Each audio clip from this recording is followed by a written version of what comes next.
بسم الله الرحمن الرحيم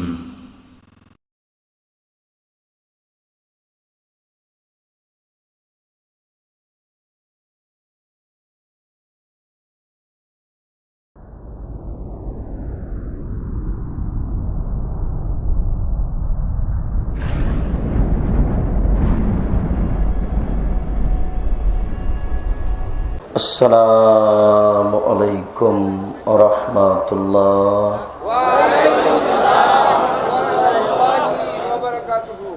إن الحمد لله نحمده ونستعينه من يهده الله فلا مضل له ومن يضلل فلا هادي له وأشهد أن لا إله إلا الله وحده لا شريك له وأشهد أن محمدا عبده ورسوله أما بعد فأعوذ بالله من الشيطان الرجيم سنعذبهم مرتين ثم يردون إلى عذاب عظيم عن أنس رضي الله تعالى عنه قال قال رسول الله صلى الله عليه وسلم يتبع الميت ثلاثة يرجع اثنان ويبقى ما هو واحد يتبع أهله وماله وعمله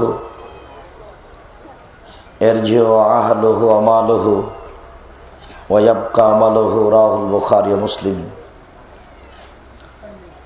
সম্মানিত উপস্থিতি, প্রশংসা আল্লাহর জন্য, শান্তি অবতীর্ণ হোক আল্লাহর রাসূলের উপর সাল্লাল্লাহু আলাইহি ওয়াসাল্লাম। আজকের দিনই বৈঠকে সংক্ষিপ্ত সময়ে বক্তব্যের বিষয় আমরা শুনলাম ফরজ এবং নফল সালাতের গুরুত্ব। অবশ্য আমরা বিষয় দুইটি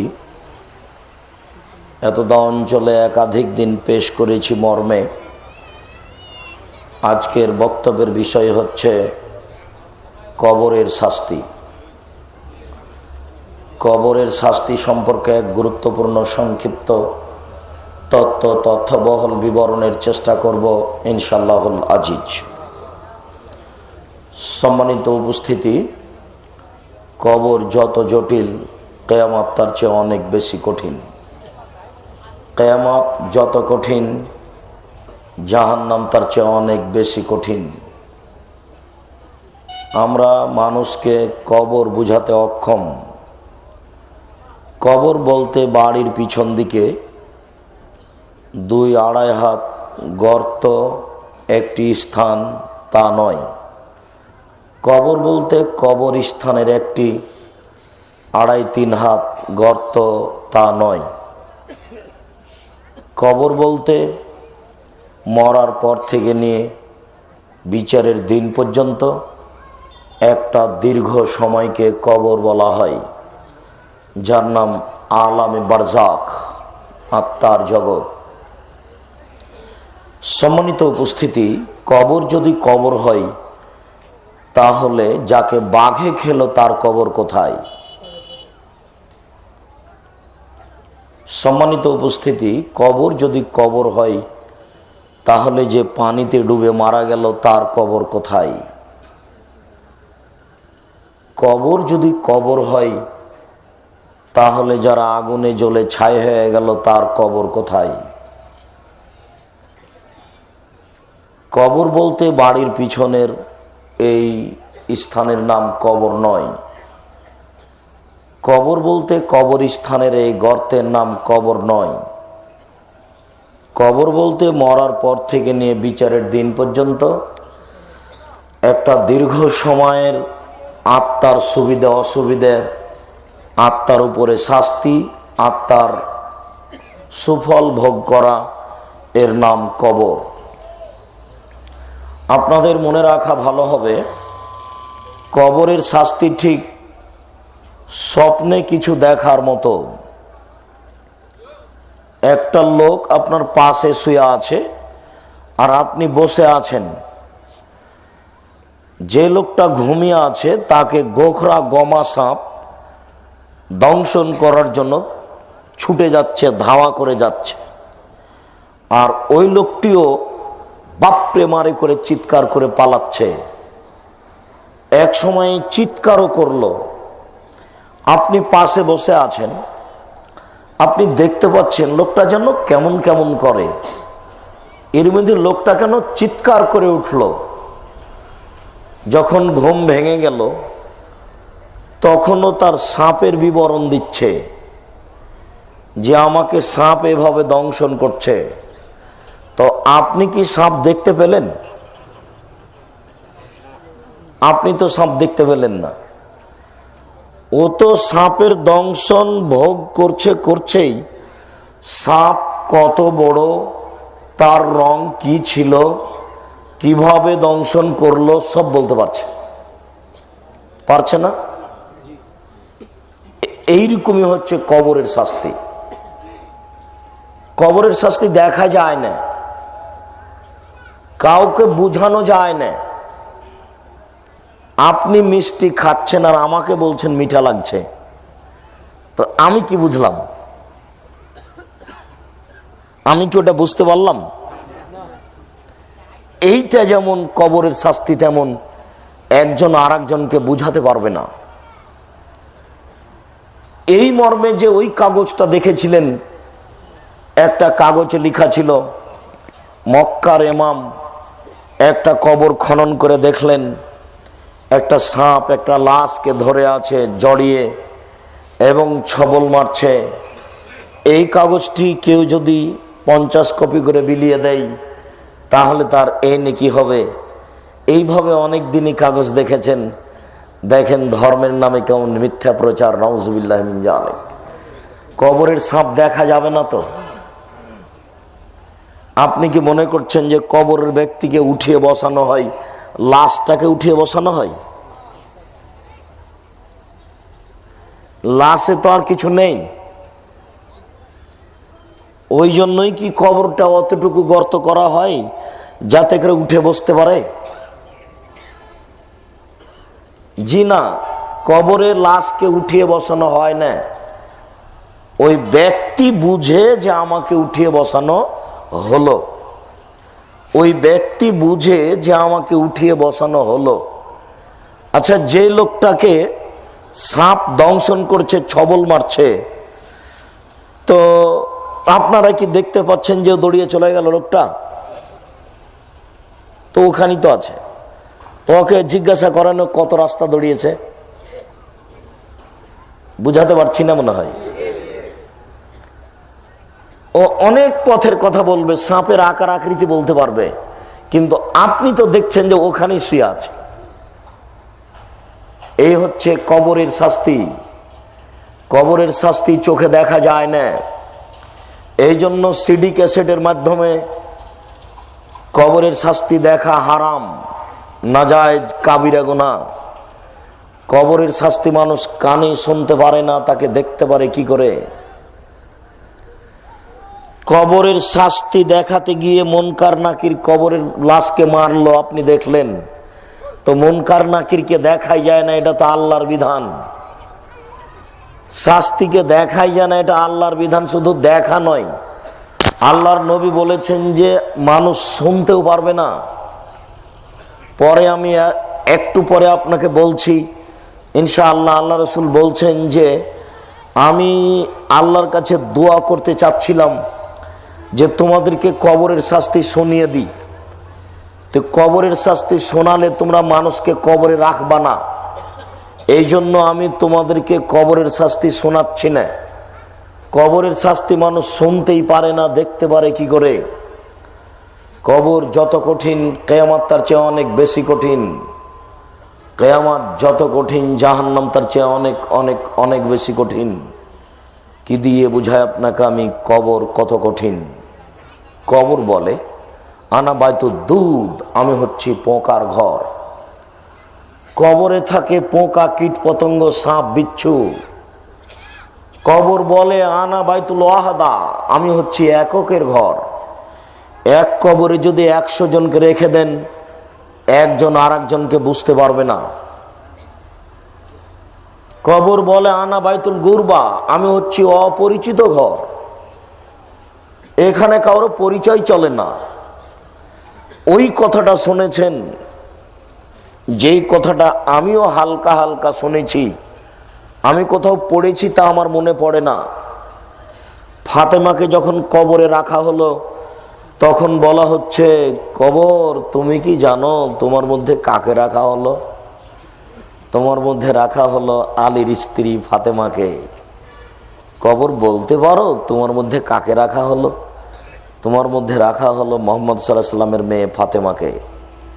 অথচ কবর না কাউকে চিনে, না কবরের ব্যক্তি কাউকে চিনে। এই একটার সাথে একটার কোনো সম্পর্ক নাই, একবারে নগদ ডাহা মিথ্যা কথা। সব কিছু হচ্ছে আত্মার উপরে, দেহের উপরে নয়। দেহের সাথে কবরের কোনো সম্পর্ক নেই। একটু পরে আমরা বলবো যে উত্তর ঠিক না হলে কবরের দুই দিক তাকে চেপে ধরবে। ডান দিকের হাড় বাম দিকে চলে যাবে, বাম দিকের হাড় ডান দিকে চলে যাবে। আর ওই সময়তে ফেরেশতা বলবেন, কবর তুমি চেপে ধরো, মিলে যাও। তখন কবর জমা লেগে যাবে। জমা লেগে যাবে এর অর্থ এই নয় যে আমি আর আপনি দেখতে পাবো। ও বুঝলো যে কবর জমা লেগে গেল না। সাপের কথা বলে মনে হয় বুঝাতে পারলাম না। ফেরেশতা বলবেন যে কবর জমা ধরে যাও, এবং কবর জমা ধরে যাবে। এর অর্থ এই নয় যে এই কবর জমা ধরে গেল আর তার হাত ডান দিক থেকে বাম দিকে চলে গেল। হাত ডান দিক থেকে বাম দিকে যাবে, বাম দিক থেকে ডান দিকে যাবে, এ কথা সত্য। কিন্তু আপনি আর আমি বুঝতে পারবো না, জিন বুঝতে পারবে না, এবং কবরটা একদিক থেকে আর একদিকে যাবেও না। ও আত্মাতে, তার আত্মাতে বুঝতে পারবে যে আমার এগুলি হচ্ছে। ঠিক স্বপ্ন যেমন, ঠিক স্বপ্ন যেমন মহান আল্লাহ বলেন, সানওয়াযিবুহুম মাররাতাইন, আমি তাদেরকে কবরে শাস্তি দিব, কঠিন শাস্তি, বারবার শাস্তি দিব আমি কবরে। এরপর আমি তাদেরকে বড় থেকে বড় শাস্তির দিকে ফিরিয়ে নিয়ে যাব। তাদেরকে বড় থেকে বড় শাস্তির দিকে ফিরিয়ে নিয়ে যাওয়া হবে। কবর যত জটিল, কিয়ামত তার চেয়ে অনেক বেশি কঠিন। কিয়ামত যত কঠিন, জাহান্নাম তার চেয়ে অনেক অনেক অনেক বেশি কঠিন। কবরে আমি তাকে বারবার শাস্তি দিব। এরপরে আমি তাকে বড় থেকে বড় শাস্তির দিকে ফিরিয়ে নিয়ে যাব। কবর যত কঠিন, কিয়ামত তার চেয়ে অনেক বেশি কঠিন। কিয়ামত যত কঠিন, জাহান্নাম তার চেয়ে অনেক অনেক অনেক বেশি কঠিন। এজা ওয়াকাফা উসমান রাদিয়াল্লাহু তাআলা আনহু আলা কবরিন বাকা। উসমান রাদিয়াল্লাহু তাআলা আনহু যখনই কবরের পাশে দাঁড়াতেন তখনই কাঁদতেন। হাত্তা ইয়াবুল্লাহ লিহিয়াতাহু, এমনকি কাঁদতে কাঁদতে তার দাড়ি ভিজিয়ে দিতেন। দুই চোখের পানি অঝর নয়নে ঝরে দাড়ির উপর দিয়ে গড়ে নিচে পড়তো। তাহলে উসমান রাদিয়াল্লাহু তাআলা কবরকে বুঝতে পারতেন। এই ছেলেরা, এই এখন অবশ্য গরম ছিল, আমাদের যারা এইসব ডেকোরেশনের কাজ করে তারা বুঝে না। তো এই ডান দিকে বাম দিকে এইগুলো দেওয়া ঠিক নয়। একে তো বাতাস আসছে না, দ্বিতীয়ত ওই বাইরে যারা হাঁটছে তারা মনে করে যে আমরা নাগারের বাইরে আছি, আমরা আয়ত্তের বাইরে আছি। তখন তার কথা বন্ধ করা সহজ হয় না। সে মনে করে যে আমি তো বাইরেই আছি, অথচ আমরা তার কথা শুনতে পাচ্ছি। তোমরা যারা দায়িত্ব পালন করছো ছেলেরা, তারা বাইরে এই ডান কোণা থেকে একবারে শেষ পর্যন্ত দেখো। আর ওইখানে সামনে মুখে যারা দুই একজন দাঁড়িয়ে হতো বা কিছু খাচ্ছে বা কথা বলছে, তাদের সেটা বন্ধ করো। এটা তাদের নির্বুদ্ধিতার পরিচয়। আমরা তো এসেছি আপনাকে কিছু বলবো বলে, আর আপনি এসেছেন কিছু শুনবো বলে। তো আপনার ভিতরে এত বোকামি ঢুকলো কেন? আপনি কেন দোকানপাটে দাঁড়িয়ে, আপনি কেন অপ্রয়োজনীয় কথা বলছেন? আপনারা আমরা কিছু না কিছু উপকার করবই করব ইনশাআল্লাহ। আপনি একটু অপেক্ষা করুন, আপসে কথা বলা বন্ধ করুন, আয়াত্তের বাইরে নাগালের বাইরে ঘোরা বন্ধ করুন। সম্মানিত উপস্থিতি, উসমান রাদিয়াল্লাহু তাআলা আনহু কবরকে বুঝতেন বলেই কাঁদতেন। যেমন রাসূল সাল্লাল্লাহু আলাইহি ওয়াসাল্লাম একদা বলেন, ওয়াল্লাযী নাফসি বিয়াদিহি, আল্লাহর কসম, আমি মুহাম্মদ বলছি আল্লাহর কসম, আমি মুহাম্মদ বলছি আল্লাহর কসম, লাউ তাআলামুনা মালামু লাবাকাইতুম কাসীরা ওয়ালা দাহিকতুম কালিলা। আমি যেমন আল্লাহকে জানি, তোমরা যদি আল্লাহকে জানতে, আমি যেমন আল্লাহকে চিনি, তোমরা যদি আল্লাহকে চিনতে, আমি যেমন আল্লাহকে জানি, তোমরা যদি আল্লাহকে জানতে, আমি যেমন আল্লাহকে চিনি, তোমরা যদি আল্লাহকে চিনতে, তাহলে বেশি বেশি কাঁদতে, কম কম হাসতে। তো কই, আমরা কি কান্না বেশি করি না হাসি বেশি করি? তাহলে আমরা আল্লাহকে চিনি না। হাদিস তো বুখারী মুসলিম। আমরা দিন রাত হাসি তামাশায় কাটাচ্ছি এই জন্য যে আল্লাহকে আমরা চিনি না। সত্য সত্য আল্লাহকে চিনলে তাহলে পর্যায় অনুপাতে আমরা কান্নাকাটি করতাম। যেমন আপনাকে বলছিলাম যে আয়েশা রাদিয়াল্লাহু তাআলা আনহা বলেন, যখনই আমার আব্বা সালাত শুরু করতেন তখনই এমনভাবে হাউমাউ করে কাঁদতে লাগতেন যে আশেপাশের ছেলেমেয়েরা হুমড়ি খেয়ে পড়তো। তারা বলতো, আবু বকর পাগল হয়েছে, আবু বকর কেন এমন করে কাঁদে, আবু বকরের মতো লোক পাগল হয়েছে, চলো দেখে আসি কেন সে যেন কেমন কেমন করে। তার মানে এইভাবে কান্নাটা গ্রামের ছেলে মেয়ের কাছে ছিল একটা খেলতামাশা। কিন্তু আবু বকর সিদ্দিক রাদিয়াল্লাহু তাআলা আনহু সত্য সত্যই আল্লাহকে চিনতেন, এই জন্য তিনি আল্লাহু আকবার বললেই কান্না আরম্ভ করতেন। তো উসমান রাদিয়াল্লাহু তাআলা আনহু কবরকে বুঝতেন, এই জন্য কবরের পাশে দাঁড়ালেই কাঁদতেন। এখন উসমানকে বলা হলো তাজকুরুল জান্নাতান নারা ফালা তাবকি ওয়া তাবকি মিন হাজা।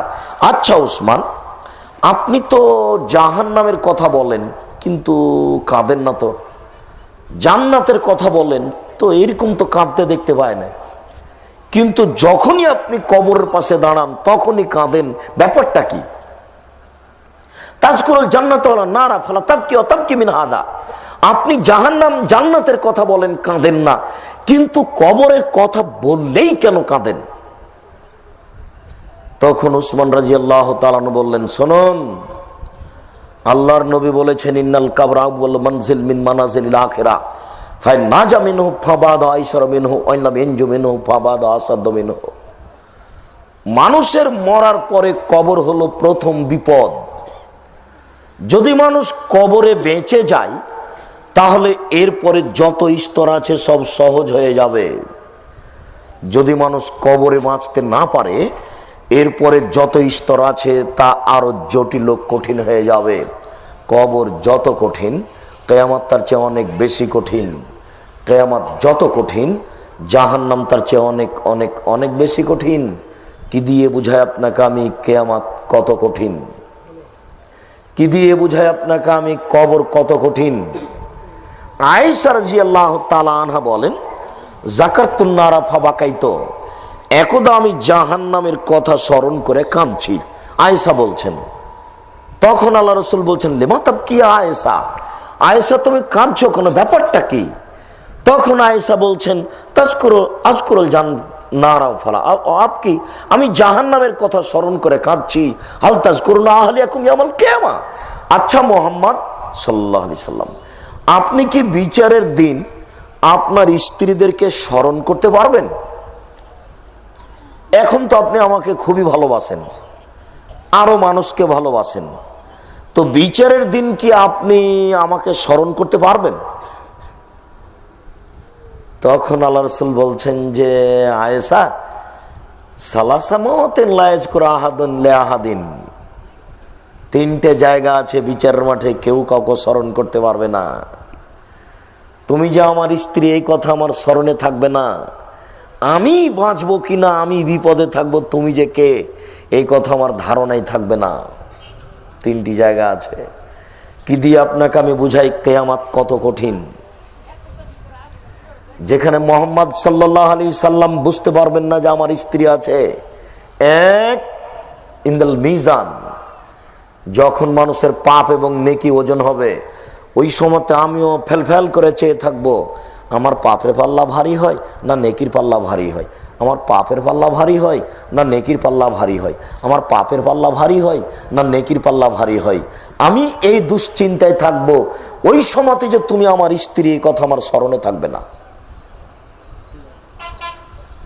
2, ইনদাল কিতাব, প্রত্যেকের হাতে খাতা দেওয়া হবে। খাতা নেওয়ার জন্য সবাই চেয়ে থাকবে। এটা একটা পরিস্থিতি। কিয়ামতের মাঠের পরিস্থিতি যদি আপনার সামনে নকল করি তো কয়েক ঘন্টা লাগবে শুধু পরিস্থিতি। আপনি এমনি মনে করলেন যে একজন গরিব মানুষ ধনী মানুষের 500 বছর আগে জান্নাতে যাবে, তো একদিন সমান হলো 50,000 বছর। বলেন তো 500 বছর সমান কত হলো? আপনি বিচারের মাঠকে সহজ মনে করলেন? আমি তো বুঝাতে অক্ষম।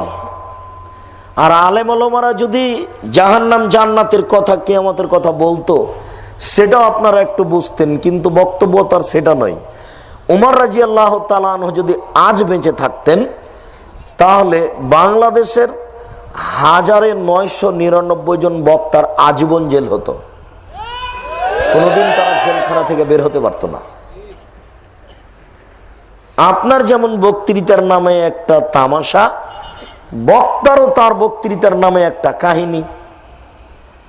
আপনার যেমন বক্তৃতার নামে অনেক আত্মীয় স্বজন, এতদিন বাড়িতে একজন সেলিকা ছিল, আজ 50 জন। বক্তৃতার নামে দেখেন কত পুতুল বিক্রি হচ্ছে, কত বই বিক্রি হচ্ছে, কত কি বিক্রি হচ্ছে, কে যে কি করছে ধলয় অন্ধকার। আবার হুজুরের টাকা কম হলে মুখ কালো, আবার অগ্রিম এত টাকা লাগে, স্টেজ থেকে নামার আগে এত টাকা। বলেন কে যে দিন প্রচার করছে আমি নিজেও বুঝি না। আমি নিজেই বুঝি না যে আমার কি হবে। আমি 1990 সাল থেকে মাঠে আছি। 90 সাল থেকে না আজ পর্যন্ত যে কেউ যদি বলে দিতে পারে যে আব্দুর রাজ্জাক সাহেব পথ খরচ চেয়েছিল পাথেও, আমি জিন্দেগি তার কোনোদিন বক্তব্য দিতে যাব না। এরপরে আমি নিশ্চিত নই আমার কি হবে। তার মানে আমিও ধাঁধার মধ্যে আছি। এই পরিস্থিতিকে আমি কেমনে ঠেকাই? আমি জাতিকে বলেছি, বলছি, আমি ওইভাবে কলমও লিখেছি। আমি লিখে দিয়েছি বক্তা শ্রোতার পরিচয়। তার মানে এটা এ বক্তাও নয়, এ শ্রোতাও নয়, আমি এইটা লিখেছি। আর তাফসির কি মিথ্যা হতে পারে? মানে যা তাফসির হচ্ছে প্রায় 99টাই মিথ্যা। এগুলো তাফসির মাহফিল নয়। এখন আপনি আপনার বিবেচনাতে নেন কি করবেন। বিচারের দিন একদিন সমান হলো 50,000 বছর। মনে আছে ছেলে তোমার? তোমার চেয়ারম্যানের মাথায় যদি টিনটা চাপিয়ে আল্লাহ বলে 3 দিন হাঁটো, কতদিন সময় হলো? 1.5 লক্ষ বছর। তোমার চেয়ারম্যান যদি জানতো যে নেতৃত্ব কত কঠিন, তাহলে 3 ঘন্টা নেতৃত্ব দিত না। জনগণকে বলতো আমার ভুল হয়েছে, আমি আর দায়িত্ব পালন করব না। আমি গেলাম কাঞ্চন ব্রিজের পিছন দিকে আমার বাপের 10 শতক জমি আছে, ওখানে আমি বেগুন চাষ করে খাবো বাবা, আমি গেলাম, এই দায়িত্ব পালন করতে পারবো না। এদের তো আর হিসাব নাই। আল্লাহ রসুল বলছেন যে মান উল্লিয়া বেসনাইন ফাকাত জুবেহা বেগারি সিকিন। কাউকে যদি 2 জন মানুষের নেতা করা হয়, 2 জন মানুষের, তাহলে তাকে ছুরিবিহীন জবে করা হলো। 2 জন মানুষের নেতা। তো একটা ইউনিয়নে সাধারণত 10,000 থেকে 50,000 মানুষ থাকে, তাই না? তো 10,000 তো অনেক হয়ে গেল। একজন ইউপি চেয়ারম্যান মানে অন্তত 10,000 মানুষের নেতা। তো আল্লাহর নবী বলছেন যদি কাউকে 2 জনের নেতা করা হয়, তাহলে যাকে নেতা করা হলো তাকে ছুরি ছাড়াই জবে করা হলো। আব্দুর রাজ্জাক সাহেব এই বাক্যটার সারমর্ম কি, যে আল্লাহর নবী নিজে বললেন যে তাকে ছুরি ছাড়াই জবে করা হলো, এই বাক্যটা একটু বুঝিয়ে বলেন তো। এই বাক্যটার অর্থ হলো এই লোকটা যদি ঠিক ঠিক দায়িত্ব পালন করে ইহকাল যাবে, চেয়ারম্যানে টিকবে না। আর যদি বেঠিক দায়িত্ব পালন করে তাহলে পরকাল টিকবে না, জাহান্নাম যাবে। তো ইহকালও বিপদ, পরকালও বিপদ। বুঝাতে পারলাম না কথা? না হলে আরবিটা আবার বলি। আনাস রাদিয়াল্লাহু তাআলা আনহু বলেন, আল্লাহ রাসূল বলেছেন, মান উল্লিয়া বিসনাইন, যাকে দুইজনের নেতা করা হলো, বলা হলো এই তুমি এই দুইজনের নেতা, এদের দেখাশোনা করবা। তো যাকে বলা হলো ওই লোকটাকে যেন ছুরি ছাড়াই জবে করে দেওয়া হলো। তো মানুষকে ছুরি ছাড়া জবে করা যায়? তো এইভাবে আল্লাহ রাসূল বলে কি বললেন আমাদেরকে? আল্লাহ রাসূল যে বাক্যটা বললেন, তো বলে আমাদেরকে কি বললেন? আমাদেরকে বললেন যে নেতৃত্ব খুব কঠিন। ওই যে মনে পড়ে না, আবু জার গেফারি এসে আল্লাহ রাসূলকে বলেছিলেন যে আমাকে একটু নেতা বানিয়ে দেন। তখন আল্লাহ রাসূল সাল্লাল্লাহু আলাইহি সাল্লাম বলেছিলেন, করেছো কি তুমি? হায় হায়, মরতে এসেছো তুমি? নেতৃত্ব তো খুব কঠিন, তুমি তো দুর্বল মানুষ, তুমি কেন এখানে? নেতৃত্ব দিবে উমার। কে নেতৃত্ব দিবে? উমার। এরপরে উনি টিকে নিন উমারের নেতৃত্ব। উমারকে নামাজের মধ্যে ছুরি দিয়ে জবে করে দিয়েছে মানুষে। উমারকে, উমারের নেতৃত্ব টিকে না, আপনার নেতৃত্ব টিকবে? আপনি বলেন কি? সালাত, ফজরের সালাত চলছে, এই সময়তে উমারের পেটে কয়েক ছুরি, 5-7টা ছুরি মেরেছে। ছুরি মেরে সালাত ছেড়ে দিয়ে দৌড়াচ্ছে, সামনে যত লোককে পেয়েছে সবাইকে মেরেছে। আটকা পড়তে পড়তে 13 জনকে মেরেছে, বুখারীর হাদিস। তারপরে আটকা পড়েছে। তো উমারের চলে না নেতৃত্ব, আপনার চলবে? এমনি আল্লাহ রাসূল বলেছেন একদিন সমান হলো 50,000 বছর। কি দিয়ে বুঝায় আপনাকে আমি কিয়ামত কাকে বলে? কবর যত কঠিন, কিয়ামত তার চেয়ে অনেক বেশি কঠিন। কিয়ামত যত কঠিন, জাহান্নাম তার চেয়ে অনেক অনেক অনেক বেশি কঠিন। উসমান রাদিয়াল্লাহু তাআলা আনহু পরের বাক্যে বললেন যে আল্লাহর নবী বলেছেন, মা রাআইতু মানজারান কাতাল কাবর আফজা মিনহু, আমার জীবনে দেখিনি কোনো দৃশ্য যেটা কবরের চেয়ে আশ্চর্য ভয়ানক হতে পারে। পৃথিবীর জন্ম থেকে নিয়ে কিয়ামত পর্যন্ত পৃথিবীতে যত আশ্চর্য দৃশ্য প্রকাশ পাবে তার সবচেয়ে আশ্চর্য ভয়ানক দৃশ্য হচ্ছে কবর।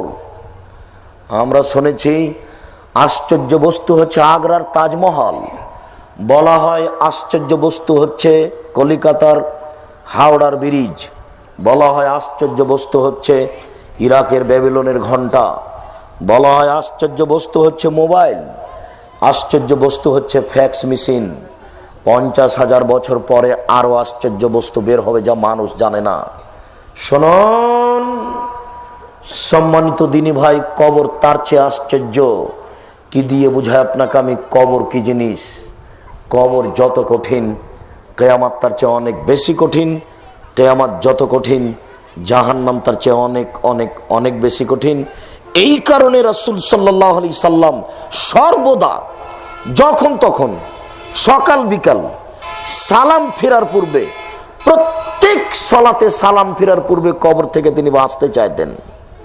তাহলে কবর অবশ্যই জটিল জিনিস। সকাল সন্ধ্যা দোয়া করতেন, সালাম ফেরার পূর্বে দোয়া করতেন, যার নাম দোয়ায়ে মাসুরা। তার একটা অংশ আমি দুইভাবে নকল করছি, দেখেন। আবু হুরায়রা রাদিয়াল্লাহু তাআলা আনহু বলেন, কানা রাসূলুল্লাহ সাল্লাল্লাহু আলাইহি সাল্লাম ইয়াদু, আল্লাহর নবী দোয়া করতেন। ফায়াকুলু, তিনি বলতেন, আল্লাহুম্মা ইন্নী আউযু বিকা মিন আযাবিল কবর, হে আল্লাহ আমি তোমার কাছে কবরের শাস্তি থেকে বাঁচতে চাই। অমিন আযাবিন নার, তোমার কাছে আমি জাহান্নামের শাস্তি থেকে বাঁচতে চাই। অমিন ফিতনাতিল মাসিহিদ দাজ্জাল, আমি তোমার কাছে দাজ্জালের বিপদ থেকে বাঁচতে চাই। অমিন ফিতনাতিল মাহিয়া ওয়াল মামাত, তোমার কাছে বাঁচতে চাই জীবিত থাকাকালীন ফিতনা হতে, তোমার কাছ থেকে বাঁচতে চাই, তোমার নিকটে বাঁচতে চাই মরে যাওয়ার পরে ফিতনা হতে। এইদিকে শুনুন, বেঁচে থাকাকালীন ফিতনা কি ঘটনা?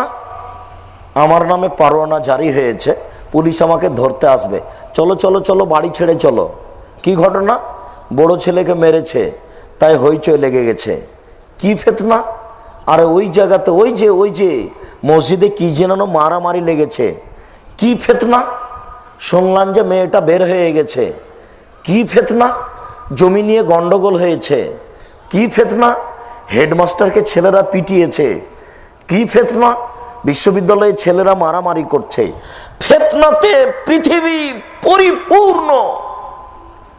তো লোকটা, তার নামে কেস হওয়ার কারণে ও পালিয়ে গেছে ঢাকা থেকে অন্য জেলায়, তারপরে মারা গেল।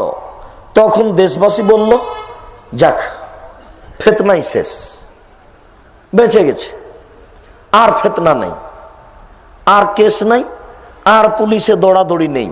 তো আল্লাহর নবী যদি এই পর্যন্ত বলতেন তাহলে তো শেষ। কিন্তু আল্লাহ রাসূল বললেন যে ওয়াউযু বিকা মিন ফিতনাতিল মাহিয়া ও ফিতনাতিল মামাত, দুনিয়াতে বেঁচে থাকাকালীন যত সমস্যা আছে সব থেকে তোমার কাছে বাঁচতে চাই। পরকালে যত ফিতনা আছে সব ফিতনা থেকে তোমার কাছে বাঁচতে চাই। তাহলে পরকালে অনেক ফিতনা আছে। আপনি তো মনে করলেন যে মরলেই শেষ, তো মরলেই কি শেষ হলো? উপরেরটা যত কঠিন আছে নিচেরটা তার চেয়ে অনেক বেশি কঠিন। কি দিয়ে বুঝায় আপনাকে আমি কবর কাকে বলে? একটু ধৈর্য ধারণ করুন, এক খেলে চেয়ে থাকবেন। এই চালাই, রেডি হও।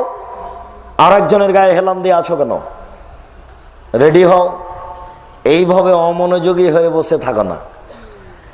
মুআয রাদিয়াল্লাহু তাআলা আনহু বলছেন যে আমি আল্লাহর নবীর পিছনে আছি গাধাতে চড়ে।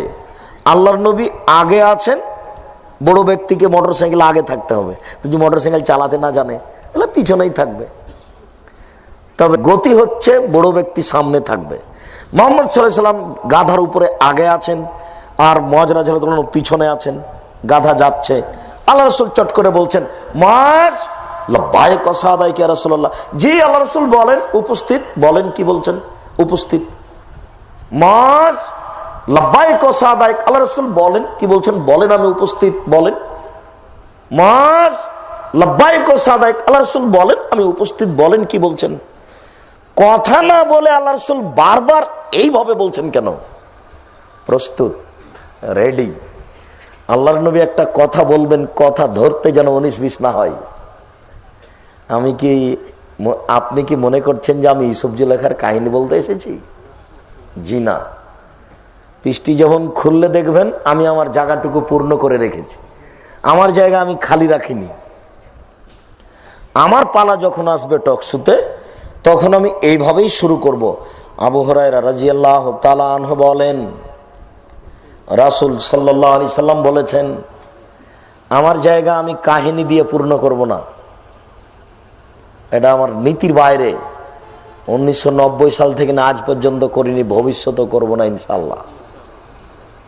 এই জন্য আপনি প্রস্তুত থাকেন, যতক্ষণ আছেন রেডি থাকেন। বোকারি পরিচয় দিয়ে থেকে লাভ নেই।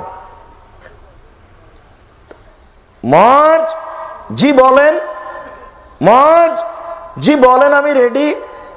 মুআয জি বলেন আমি রেডি। আচ্ছা মুআয বলতে পারো মানুষের হক আল্লাহর উপরে কি? মানুষ কি পায় আল্লাহর কাছে? মানুষ বলবে দেন আমারটা, দেন, দেন আমারটা, দেন। আল্লাহর হক মানুষের কাছে কি? আল্লাহ বলবেন এই আমারটা দাও, আমারটা দাও।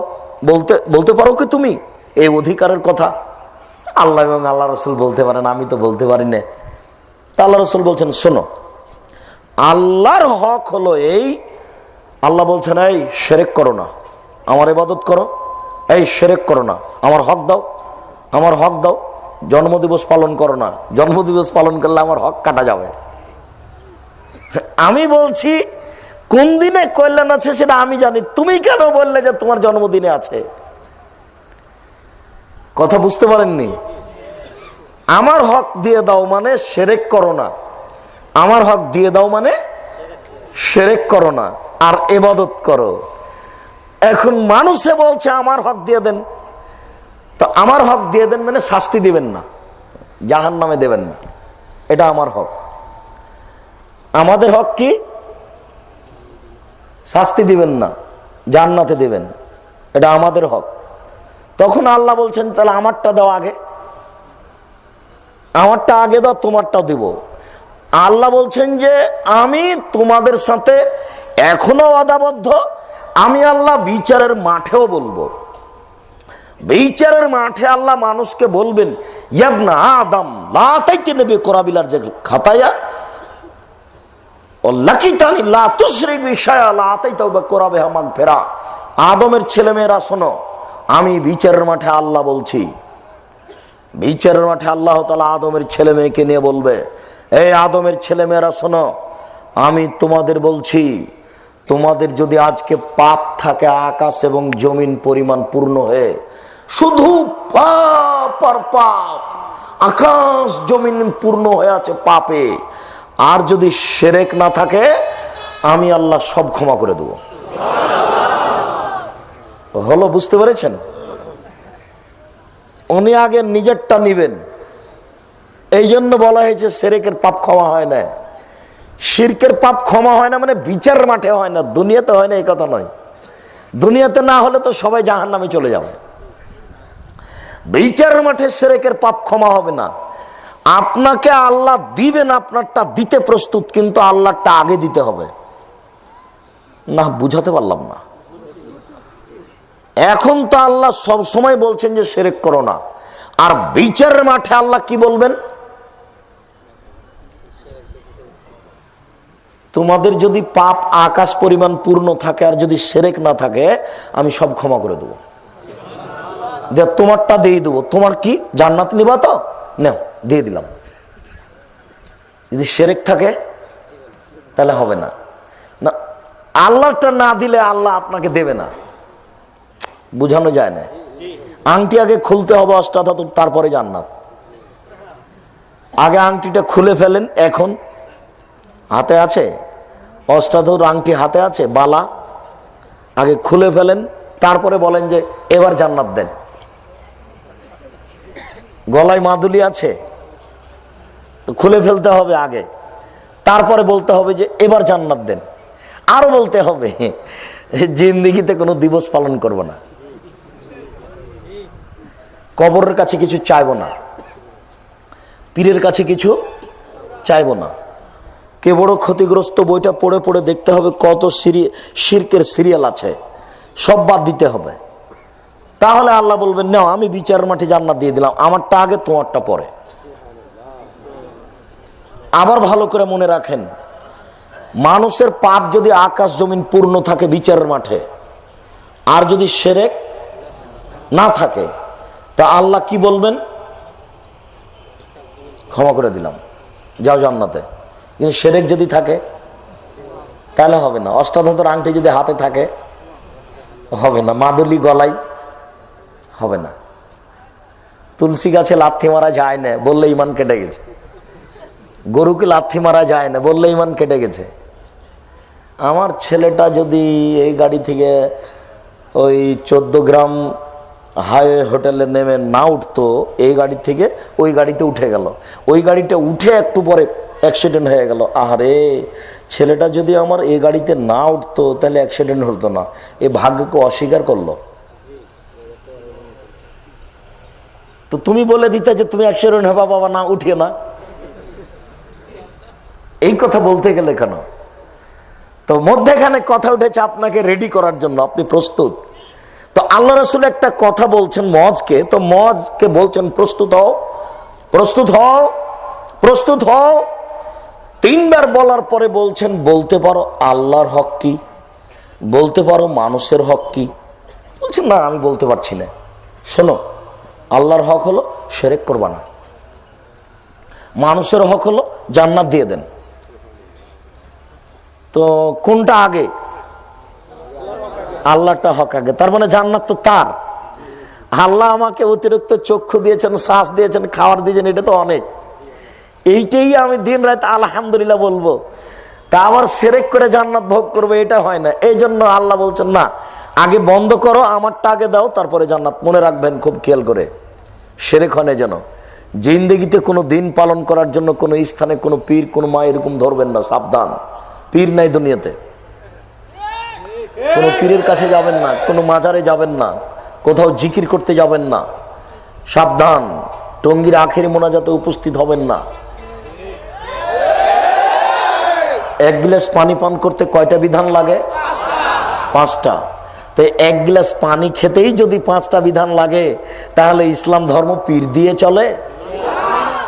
ইসলাম ধর্ম দলিল দিয়ে চলে, দলিল। ইসলাম ধর্ম একটা আশ্চর্য ধর্ম যে এক গ্লাস পানি পান করতে কয়টা বিধান লাগে? 5টা। 1 ডান হাত, 2 বিসমিল্লাহ, 3 শ্বাস, 4 বসে, 5 পান শেষে আলহামদুলিল্লাহ। তাহলে যেই বিধানে এক গ্লাস পানি পান করতে এত কিছু লাগে, সেই ধর্ম কি জিকির দিয়ে চলে?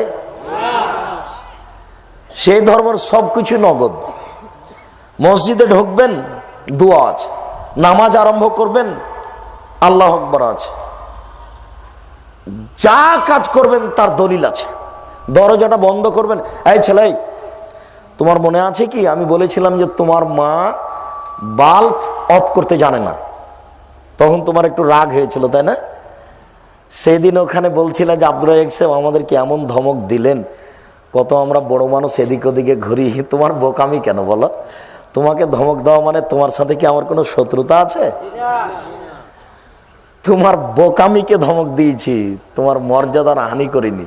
তোমাকে আমি খুব ভালোবাসি। তোমার সাথে তো আমার জমি জায়গায় কোনো লেনদেন নাই, নাকি? কোনো সময়তে কি জমি জায়গা নিয়ে 2 কথা হয়েছে? তো অত কষ্ট পেলে কেন যা আমাকে এমন ধমক দিলে? ঘুরে বেড়াচ্ছ কেন তুমি? ঘুরে বেড়াবা কেন? তুমি ফাইজলামি করো এখানে দিন ধর্ম শুনতে এসে? ভাবিকে মোটর সাইকেলে করে নিয়ে এসে এখানে বক্তব্য শুনতে, তোমার বোকামি।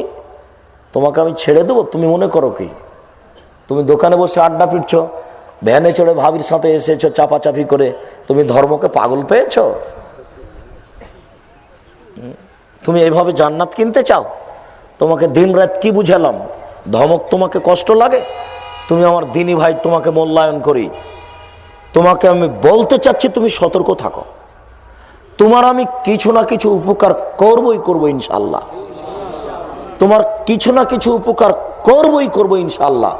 এই যে হাজার হাজার মানুষ এখানে দাঁড়িয়ে আছে, বসে আছে, তুমি যদি একটা একটা করে দেখো খোঁজ নিয়ে, তো অন্তত কয়েক হাজার মানুষ প্রকাশ পাবে যে আব্দুল রাজ্জাক সাহেবের ওই দিনের কথাতে দাড়ি ছেড়ে দিয়েছি, ওই দিনের কথাতে সালাত শুরু করেছি, ওই দিনের কথাতে প্যান্টটা কেটে ছোট করেছি। তাহলে তো আপনার উপকার হয়। তা আপনাকে আমি এমনি ঘুরতে দিব কেন? তা তো দেব না। এমনি তো তুমি আছোই, এখন কেন?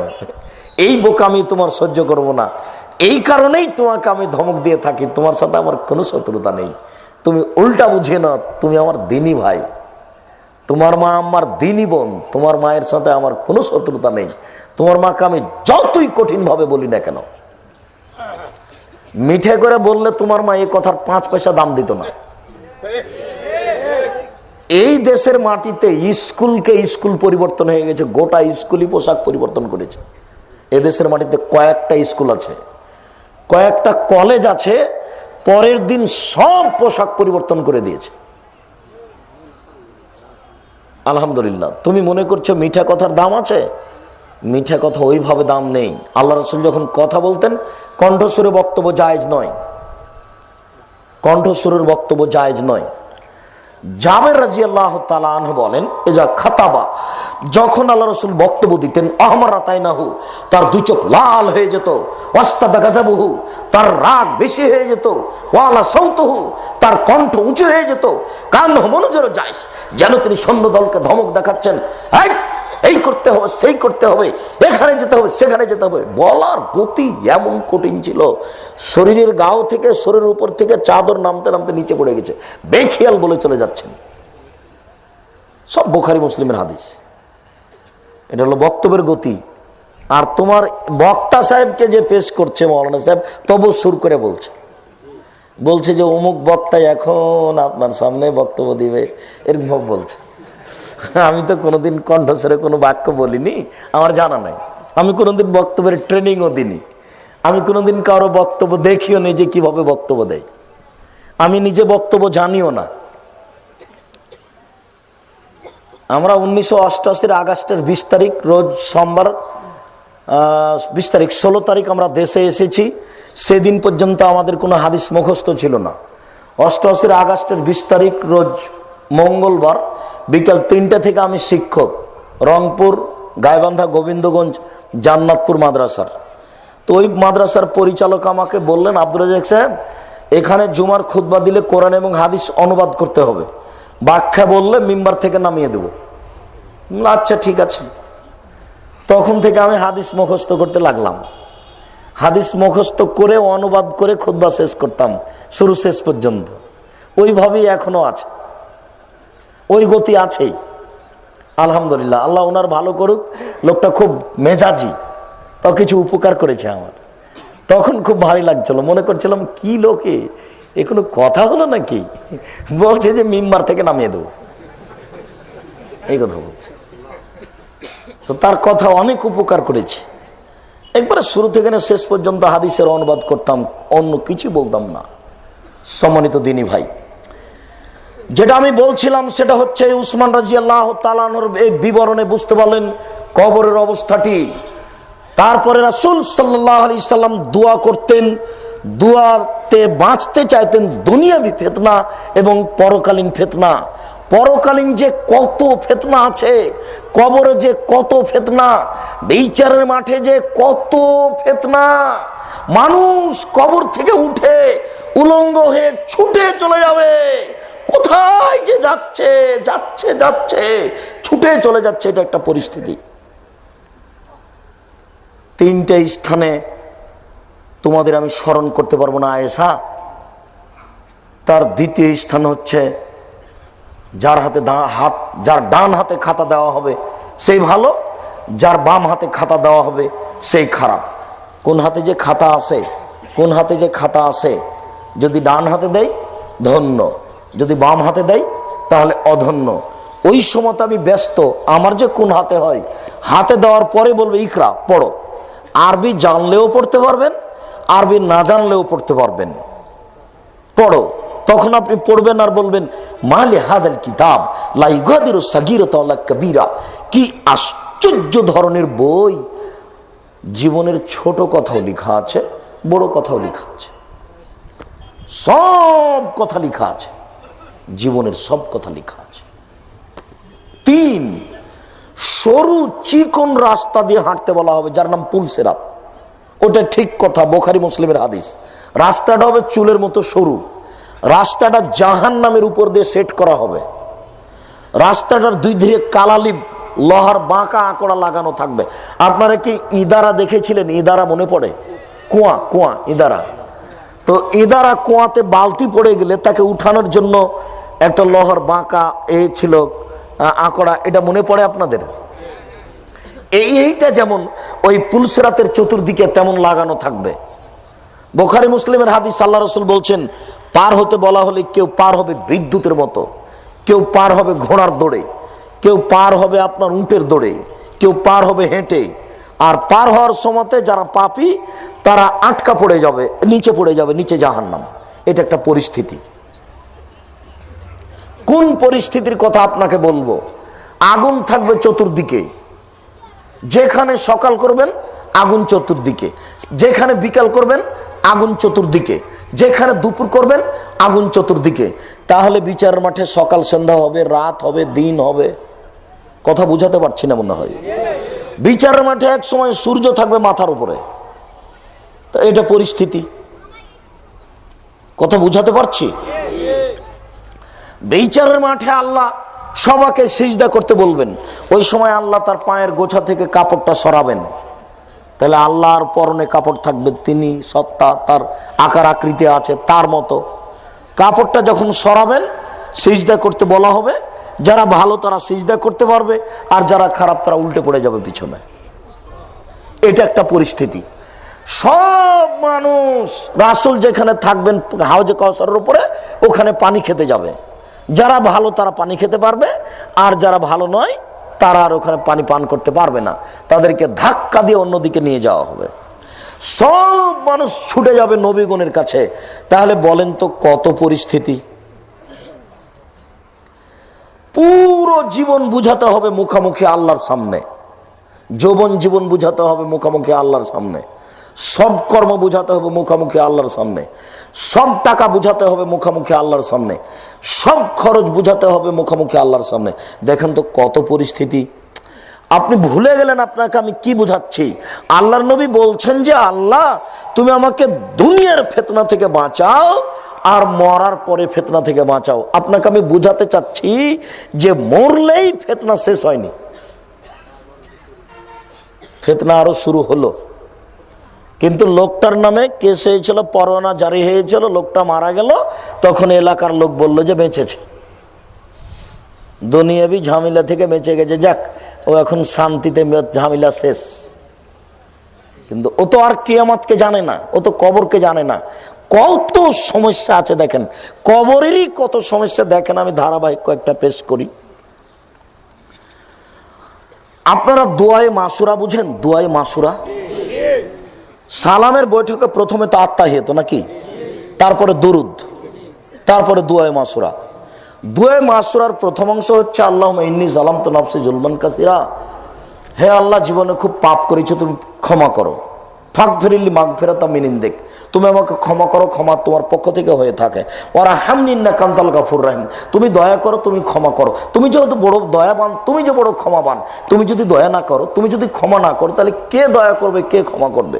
এরপরে আল্লাহুম্মা ইন্নী আউযু বিকা মিন আযাবি জাহান্নাম, হে আল্লাহ তোমার কাছে জাহান্নামের শাস্তি থেকে বাঁচতে চাই। ওয়া আউযু বিকা মিন আযাবিল কবর, তোমার কাছে কবরের শাস্তি থেকে বাঁচতে চাই। ওয়া আউযু বিকা মিন ফিতনাতিল মাসিহিদ দাজ্জাল, তোমার কাছে আমি দাজ্জালের ফিতনা থেকে বাঁচতে চাই। ওয়া আউযু বিকা মিনাল মাসামি ওয়াল মাগরাম, তোমার কাছে আমি বাঁচতে চাই পাপ হতে, তোমার থেকে আমি বাঁচতে চাই কর্জ হতে। শোনেন, জিন্দেগিতে কোনোদিন ব্যাংকে লোন নিয়ে ব্যবসা করবেন না, একদিনে কোটিপতি ধনী হয়েন না। ধনী হতে সময় লাগবে অন্তত 30 বছর। চকলেট দিয়ে ব্যবসা শুরু করবেন।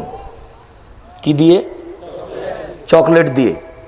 তারপরে 30 বছর পরে ঢাকার বড় বিত্তশালী হবেন, একজন বড় ব্যবসায়ী। ঋণ খুবই কঠিন। ঋণ হলে আপনার জানাজাই হবে না, বাদ। আল্লাহ রাসূল জানাজা করতে এসে, ঋণ আছে? জি। তোমরা করো, আমি গেলাম। আল্লাহ রাসূল জানাজা, আপনার জানাজাই বাদ, জাহান্নাম জান্নাত পরে। ঋণ থাকা মানে জানাজাই হলো না। এই কাজ আপনি করতে গেলেন কেন? আল্লাহর নবী দিন রাত ঋণ থেকে পরিত্রাণ চাইতেন। আল্লাহ তুমি আমাকে ঋণ থেকে বাঁচাও, আল্লাহ তুমি আমাকে কর্জ থেকে বাঁচাও, আল্লাহ তুমি আমাকে ঋণ থেকে বাঁচাও, আল্লাহ তুমি আমাকে কর্জ থেকে বাঁচাও। আল্লাহর নবী জিন্দেগিতে কোনোদিন এক ওয়াক্ত নামাজ পড়েছেন আর সালাম ফেরার পূর্বে কর্জ থেকে বাঁচতে চাননি, এরকম তার জিন্দেগিতে কোনোদিন নামাজ যায়নি। না, বুঝাতে পারলাম না কথা। এমন কোনদিন সলাত আদায় করেছেন যেই সলাতের ঋণ থেকে পরিত্রাণ চাননি, এরকম ঘটনা কোনোদিন ঘটেনি। কথা কি বুঝাতে পেরেছি? তাহলে ঋণ অবশ্যই বিপদ, কিছু খুবই বিপদ। আল্লাহ রাসূল বলছেন যে শহীদ মানে সব ক্ষমা। এখনই বলছে, একটু পরে, শহীদ মানে সব ক্ষমা, ঋণ হবে না, ঋণ ক্ষমা হবে না। শহীদ হয়ে গেল, ঋণ ক্ষমা হবে না। এইভাবে ব্যাংকে টাকা নিয়ে বিত্তশালীর ক্ষমতা দেখে রাষ্ট্রপতি, আপনার দেশের সরকার পরিবর্তন হলে ঋণ মওকুফ। ক্ষমতার জন্য কয়েক কোটি টাকা ঋণ নিয়েছিল, সরকার নাকি পাল্টে গেছে, ঋণ নাকি লাগবে না। টাকা ব্যাংকের সব নিজের, টাকা না হয় সরকার, না হয় টাকা মাফ করলো আল্লাহ। কেউ যে বুঝে না, শুধু খায় পায়খানা করে দিন কাটায়। কেউ একটুকু বিবেচনা করে? বিবেচনাই করে না। এই ছেলে শোনো, বক্তব্যের সাথে মুনাফিকি করো না। দেখো, তোমাদেরকে আমি বারংবার অনুরোধ করেছি, তোমরা বাপের বিত্তশালী আছে, ব্যবসা করো। সম্ভব না হলে নিজে চেষ্টা করে বড় ব্যবসা করো। সম্ভব না হলে কলা বিক্রি করে খাও। সম্ভব না হলে চকলেট বিক্রি করে খাও। সম্ভব না হলে দিন মজুরি করে খাও। মানুষের বাড়িতে যদি কাজ করে খেতে না পারো তো ভিক্ষা করে খাও। ঠ্যাঙ্গা মারাই চাকরি করতে যাও না, ভিক্ষা করে খাও। আশা গ্রামীণ ব্যাংকে ব্রাকে চাকরি করতে যায় না, ভিক্ষা করে খাও। গার্মেন্টসে চাকরি করে জীবিকা নির্বাহ করো না, ভুল হিসাব। এই ছেলে, তোমার বাপের ব্যাপারে আমি একটা পরামর্শ দিয়েছিলাম, তোমার কি মনে আছে? তোমার বাপ তোমাদেরকে রুজি উপার্জন করে খাওয়াবে তার বাপের জমিদারি দিয়ে, তালুকদারি দিয়ে। না হয় নিজে ব্যবসা করে খাওয়াবে তোমাদেরকে, না হয় তোমার বাপ কলা বিক্রি করে খাওয়াবে, না হয় তোমার বাপ চকলেট বিক্রি করে খাওয়াবে, না হয় তোমার বাপ মানুষের বাড়িতে কাজ করে তোমাদেরকে খাওয়াবে, না হয় শেষ পর্যন্ত তোমার বাপ সারা দিন ভিক্ষা করবে। সারা দিন ভিক্ষা করে করে করে যা উপার্জন করেছে এইটুকু তোমাদেরকে খাওয়াবে। তোমার বোন গার্মেন্টসে যেতে পারে না। তোমার বাপ তোমার বোনকে শেষ পর্যন্ত কি করে খাওয়াবে? ভিক্ষা করে খাওয়াবে। ভিক্ষা করবো কেন? মানুষের বাড়িতে কাজ করে খাবো।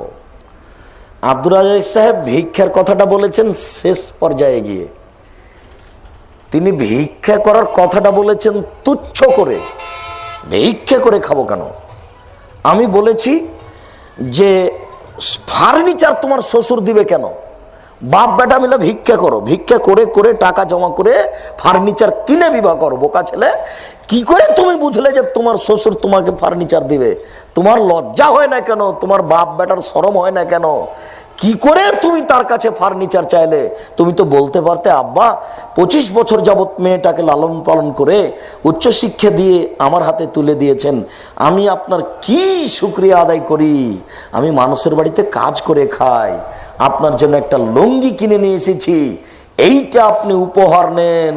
আপনার কাজ কিছু নেব না, আমি মুখ মোছা রুমাল নেব না, মুখ মোছা রুমাল নিব না।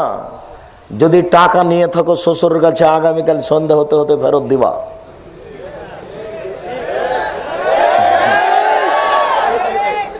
বাপ বেটা ভিক্ষা করে খাবা, টাকা নিবা না। যদি দেশের লোক ভিক্ষা না দেয় তো ঢাকাতে ট্রেন স্টেশন কাছে আছে, কমলাপুর ট্রেন স্টেশন, সারাদিন রাজশাহীতেও আছে। একটু সারাদিন যদি মানুষের ব্যাগ তুলে দাও কমলাপুর স্টেশনে, সারাদিন থাকলে কত টাকা ইনকাম হতে পারে মনে করো? অন্তত 300 টাকা, বেশি হবে। তুমি কি করে বুঝলে শ্বশুরের কাছে মোটর সাইকেল নিতে হবে? এটা কি করে বুঝলে? ছি ছি ছি ছি ছি। মানুষের একটা মর্যাদা থাকা উচিত, মানুষের একটা মান সম্মান থাকা উচিত। এই ছেলে শোনো, বিবাহের দিন তোমার শ্বশুর তোমার জন্য যা কিনেছে সেটা তোমার ব্যবহার করা হারাম। বিবাহের দিন তোমার শ্বশুর এই কাপড় চোপড় কিনলো কেন? কেন কিনবে? নীতি উল্টে গেছে, বাধ্য হয়ে কিনেছে। নীতি উল্টে গেছে, তোমার শ্বশুর বাধ্য হয়ে কিনেছে। আজীবন পড়াশোনা করলেও একটা হাদিস প্রমাণ হবে না কিয়ামত পর্যন্ত যে মেয়ের বিবাহ দিতে লেগে 1 টাকা বাপের খরচ হবে, এরকম কোনো প্রমাণ কোরআন হাদিস দেওয়া হবে না। কমিউনিটি সেন্টারে খাওয়া শেষ হলে শ্বশুর পকেট থেকে টাকা 2 লক্ষ বের করে শ্বশুরের হাতে দিও, আব্বাজি খাওয়া খরচ থাকলো। সবাই মিলে খেতে গেলে কেন? এমনিতে এতগুলি মেয়ে যাওয়া হারাম, এতগুলি বরযাত্রী যাওয়া হারাম, কমিউনিটি সেন্টারে মেয়েদের উপস্থিত হওয়া হারাম, এইভাবে ভিডিও ছবি করা হারাম, এইভাবে বিবাহ পড়ানো হারাম।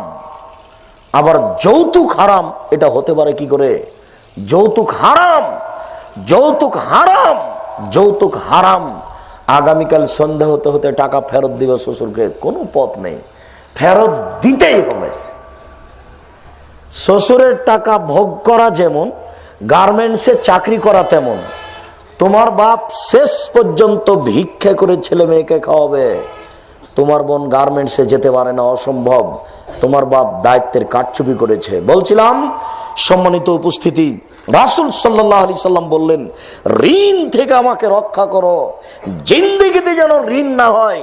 ঋণ যদি করতে হয় ওই সময়তে যখন ছেলেমেয়ের কোনো আহার নাই, মুখের দিকে তাকিয়ে থাকা যায় না, বাচ্চার 10টা হয়ে গেল, 11টা বেজে গেল, কোনো খাওয়ার ব্যবস্থা করতে পারলাম না, তাহলে কোনো মানুষের বাড়িতে একটু 10 টাকা কর্জ নিয়ে আসি। সেই দিন আজ নেই। 1971 সালের কথা আমরা শুনেছি, ধানের চাউল ছিল 6 টাকা কেজি, আর মানুষের দিন মজুরি ছিল 2 টাকা। 1 কেজি চাউল কিনলে 3 দিন কাজ করতে হবে। 1 কেজি চাউল কিনলে কয়দিন কাজ করতে হবে? 3 দিন। আর 1 কেজি লবণের দাম ছিল 25 টাকা। এবার বলেন 1 কেজি লবণ কিনলে কয়দিন কাজ করতে হবে? 12 দিন। আর এখন যদি মানুষ একদিন কাজ করে 300 টাকা পাবে। 100 টাকায় 5 কেজি চাউল, একদিন কাজ করলে 15 কেজি চাউল পাবে। ওই কথাটা আপনার মনে রাখবেন, কোনোদিন হারাম উপার্জন করতে যাবেন না। পয়সা বেশি হবেই। এটা কাঞ্চন, মানে কাঞ্চনটা কি? কোনো থানা না, ইউনিয়ন, পৌরসভা। 20 বছর পূর্বে কাঞ্চন পৌরসভায় যত টাকা ছিল আজ তার চেয়ে কম না বেশি? বেশি। 20 বছর পরে আরো বেশি হবে। মানুষ যদি মানুষের উপরে চড়ে থাকে তবু টাকা বেশি হবে, হবেই। একাধিক দিন আব্দুর রাজ্জাক বিন ইউসুফ বলেছেন, মানুষের পয়সা এত বেশি হবে কেউ কারো পয়সা নেবে না।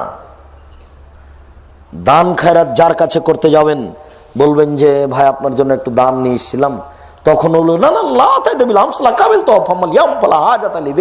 না না, ওটা কালকে দিলে নিতাম, আজকে প্রয়োজন নাই, প্রয়োজন শেষ, ভাই নিয়ে যান নিয়ে যান, আমি এটা নেবো না। দানের প্রয়োজন রাতে রাতে মিটে গেছে, সাদকা নিবে না। মনে আছে আপনার, একটা গাভীর দুধ খাবে কতজন মানুষ? একটা গ্রাম। একটা ডালিম খাবে একটা বংশ। 15 বছর পূর্বে একটা ডালিমের ওজন ছিল 1 ছটা। 15 বছর পরে এখন দেখা যাচ্ছে একটা ডালিমে 1 কেজি। 15 বছর পূর্বে একটা গাভীর দুধ দিত হাফ কেজি থেকে 3 কেজি, এখন একটা গাভীর দুধ দিচ্ছে 3 কেজি থেকে 40 কেজি। তো 15 বছরের ব্যবধানে যদি এমন হয়, তাহলে 50 বছর পরে গাভী কত দুধ দিবে বলেন আপনি দেখি। 50 বছর পরে এই বাজারে কত বড় ডালিম পাওয়া যাবে আপনি বলেন।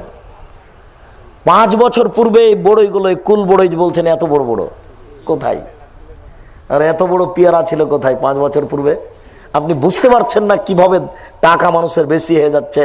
আপনার অজান্তেই মানুষ হয়ে যাবে বিত্তশালী। সেই দিন তো বহু মানুষ বিলের ধারে গামছা পরে খালি পায়ে ছাগল চড়াতো, তারাই তো বাড়ি গাড়ি করলো। সেই দিন বিলের ধারে গামছা পরে ছাগল চড়াতো, এই কথা আল্লাহর নবী বলছেন, এটা নবীর মুখের কথা। ওরাই তো যারা বিলের ধারে গামছা পরে খালি পায়ে ছাগল চড়াতো। কিভাবে ঢাকা গেল? বাপ ঠেলা গাড়ি পিছন দিক থেকে ঠেলে আর ছেলে সামনের দিক থেকে টানে। হঠাৎ করে দেখা গেল 20 তলা বিল্ডিং করেছে, জমি জোর করে দখল করেছে, নামটা আর উল্লেখ করলাম না, বিল্ডিং ধ্বংস হয়ে গেল।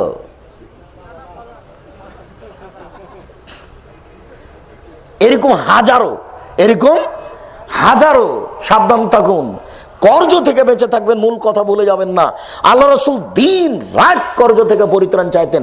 আয়েশা রাদিয়াল্লাহু তাআলা আনহা বলেন, জাত ইহুদিয়া, একজন ইহুদি মহিলা আসলো, ফাস্তাত আমানি আলা বাবি, আমার দরজায় এসে খেতে চাইলো। দুঃখিত, এটা কাঞ্চন পৌরসভা, এটা হলো নারায়ণগঞ্জ, ঢাকা।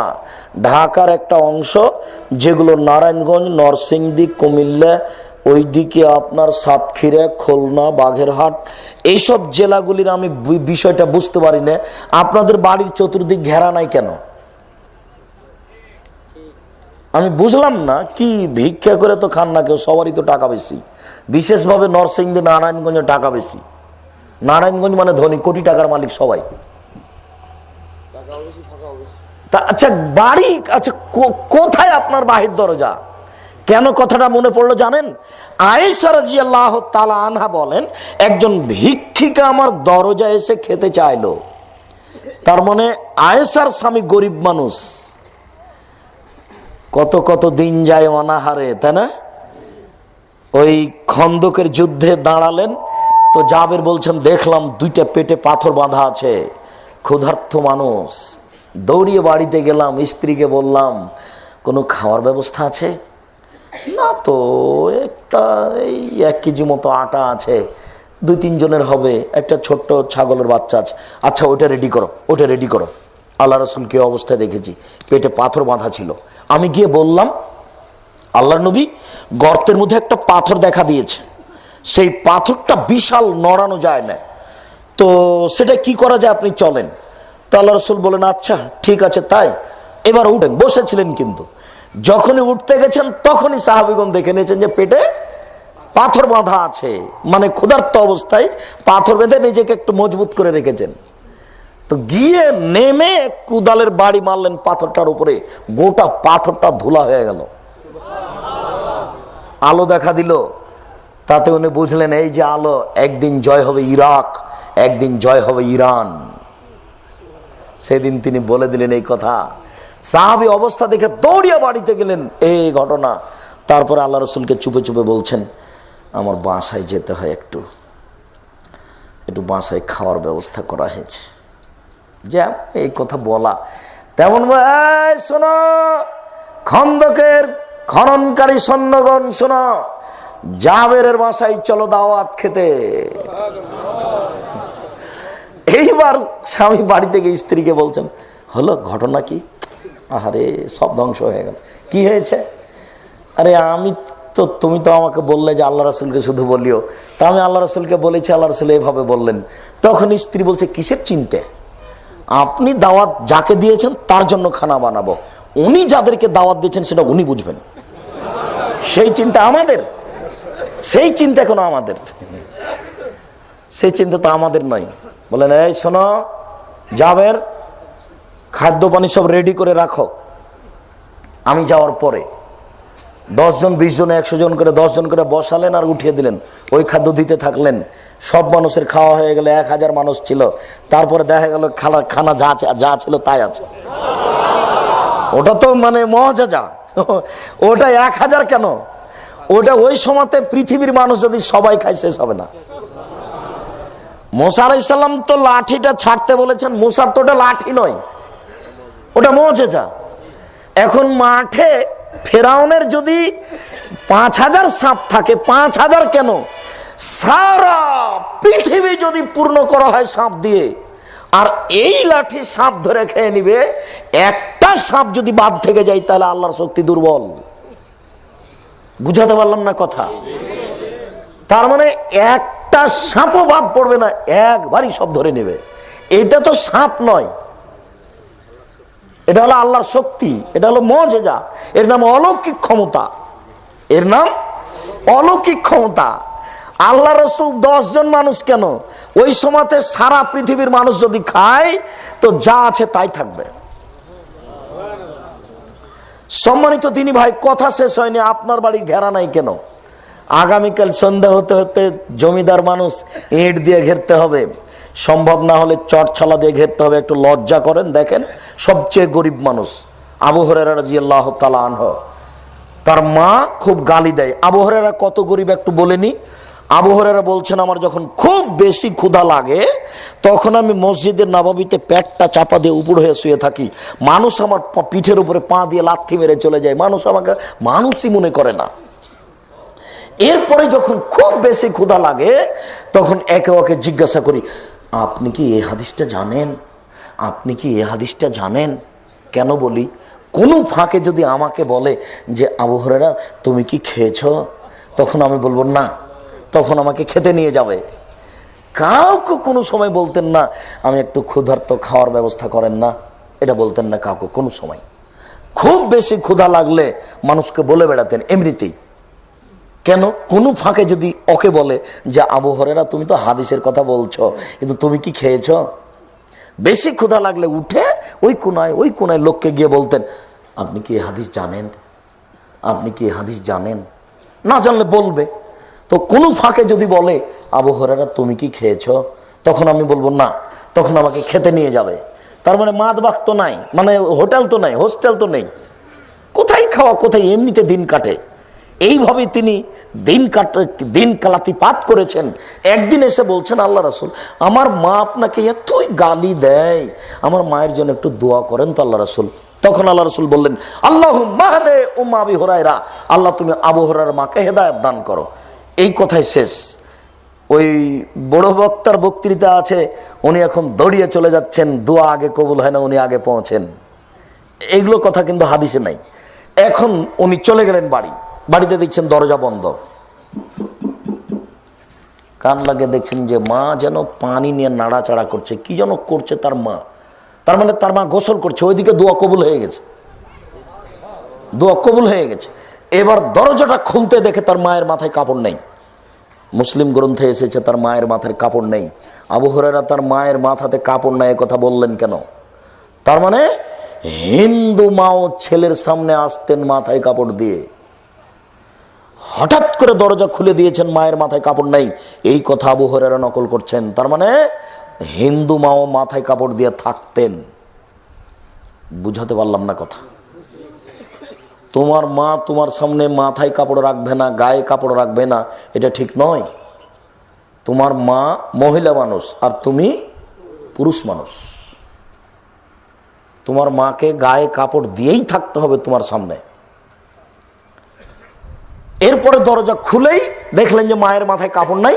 মা চট করে বলছেন, আশহাদু আল্লা ইলাহা ইল্লাল্লাহ ওয়া আশহাদু আন্না মুহাম্মাদার রাসূলুল্লাহ, আমি সাক্ষ্য দিচ্ছি আল্লাহ ব্যতীত কোনো মাবুদ নেই, আমি সাক্ষ্য দিচ্ছি মুহাম্মদ আল্লাহর রাসূল। আবু হুরায়রা মা হেদায়েত হয়ে গেল। আমি কিন্তু এই কথা বলার জন্য মুসলিম গ্রন্থের এই হাদিস পড়িনি। আমি আপনাকে বলতে চেয়েছি, আবু হুরায়রা আটকা পড়ে গেলেন, ভিতরে ঢুকতে পারলেন না। বলেন তো কি আছে?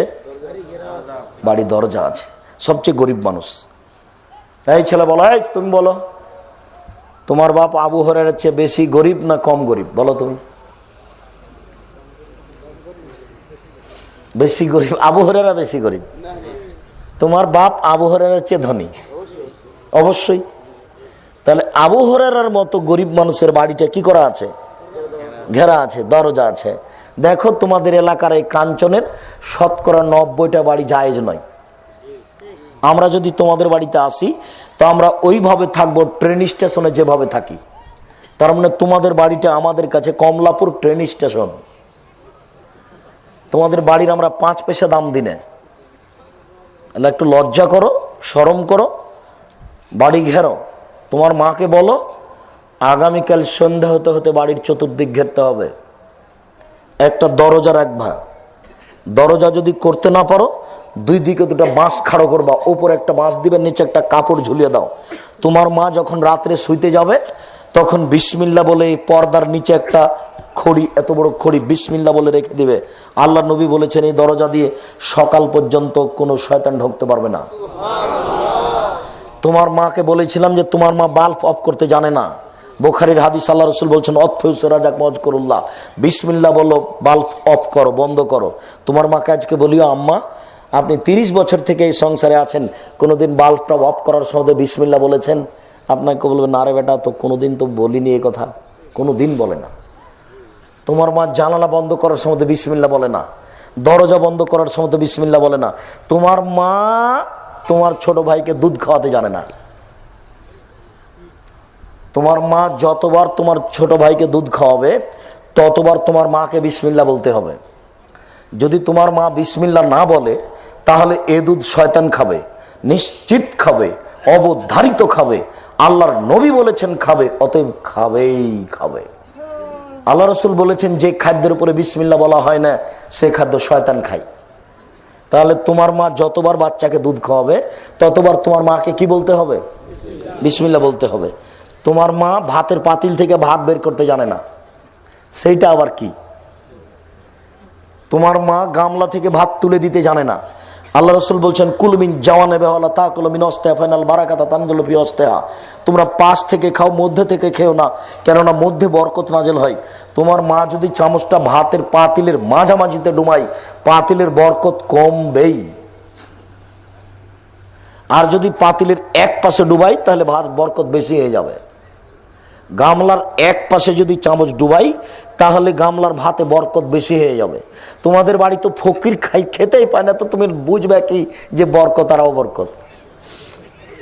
ফকিরই তো খায় না কোনোদিন। মধ্যেখানে একটা চট করে কথা মনে পড়ে গেল, কথাটা কিন্তু আবার আসবে, কথাটা আবার আসবে বলে দেখি মনে আছে কিনা। পৃথিবীতে সবচেয়ে ভালো মানুষ কে বলেন তো?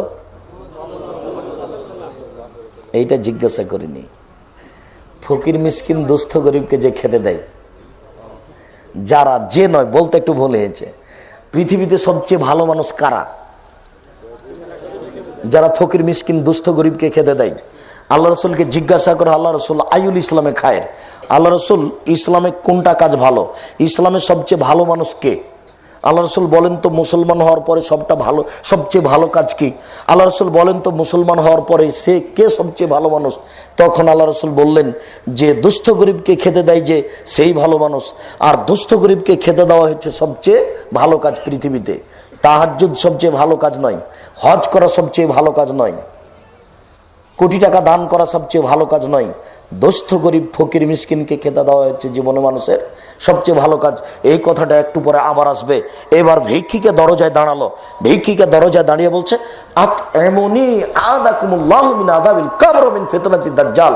এই বাড়িতে কে আছো, তোমরা আমাকে খেতে দাও, আল্লাহ তোমাদেরকে কবরের শাস্তি থেকে বাঁচাবে, দাজ্জাল থেকে বাঁচাবে।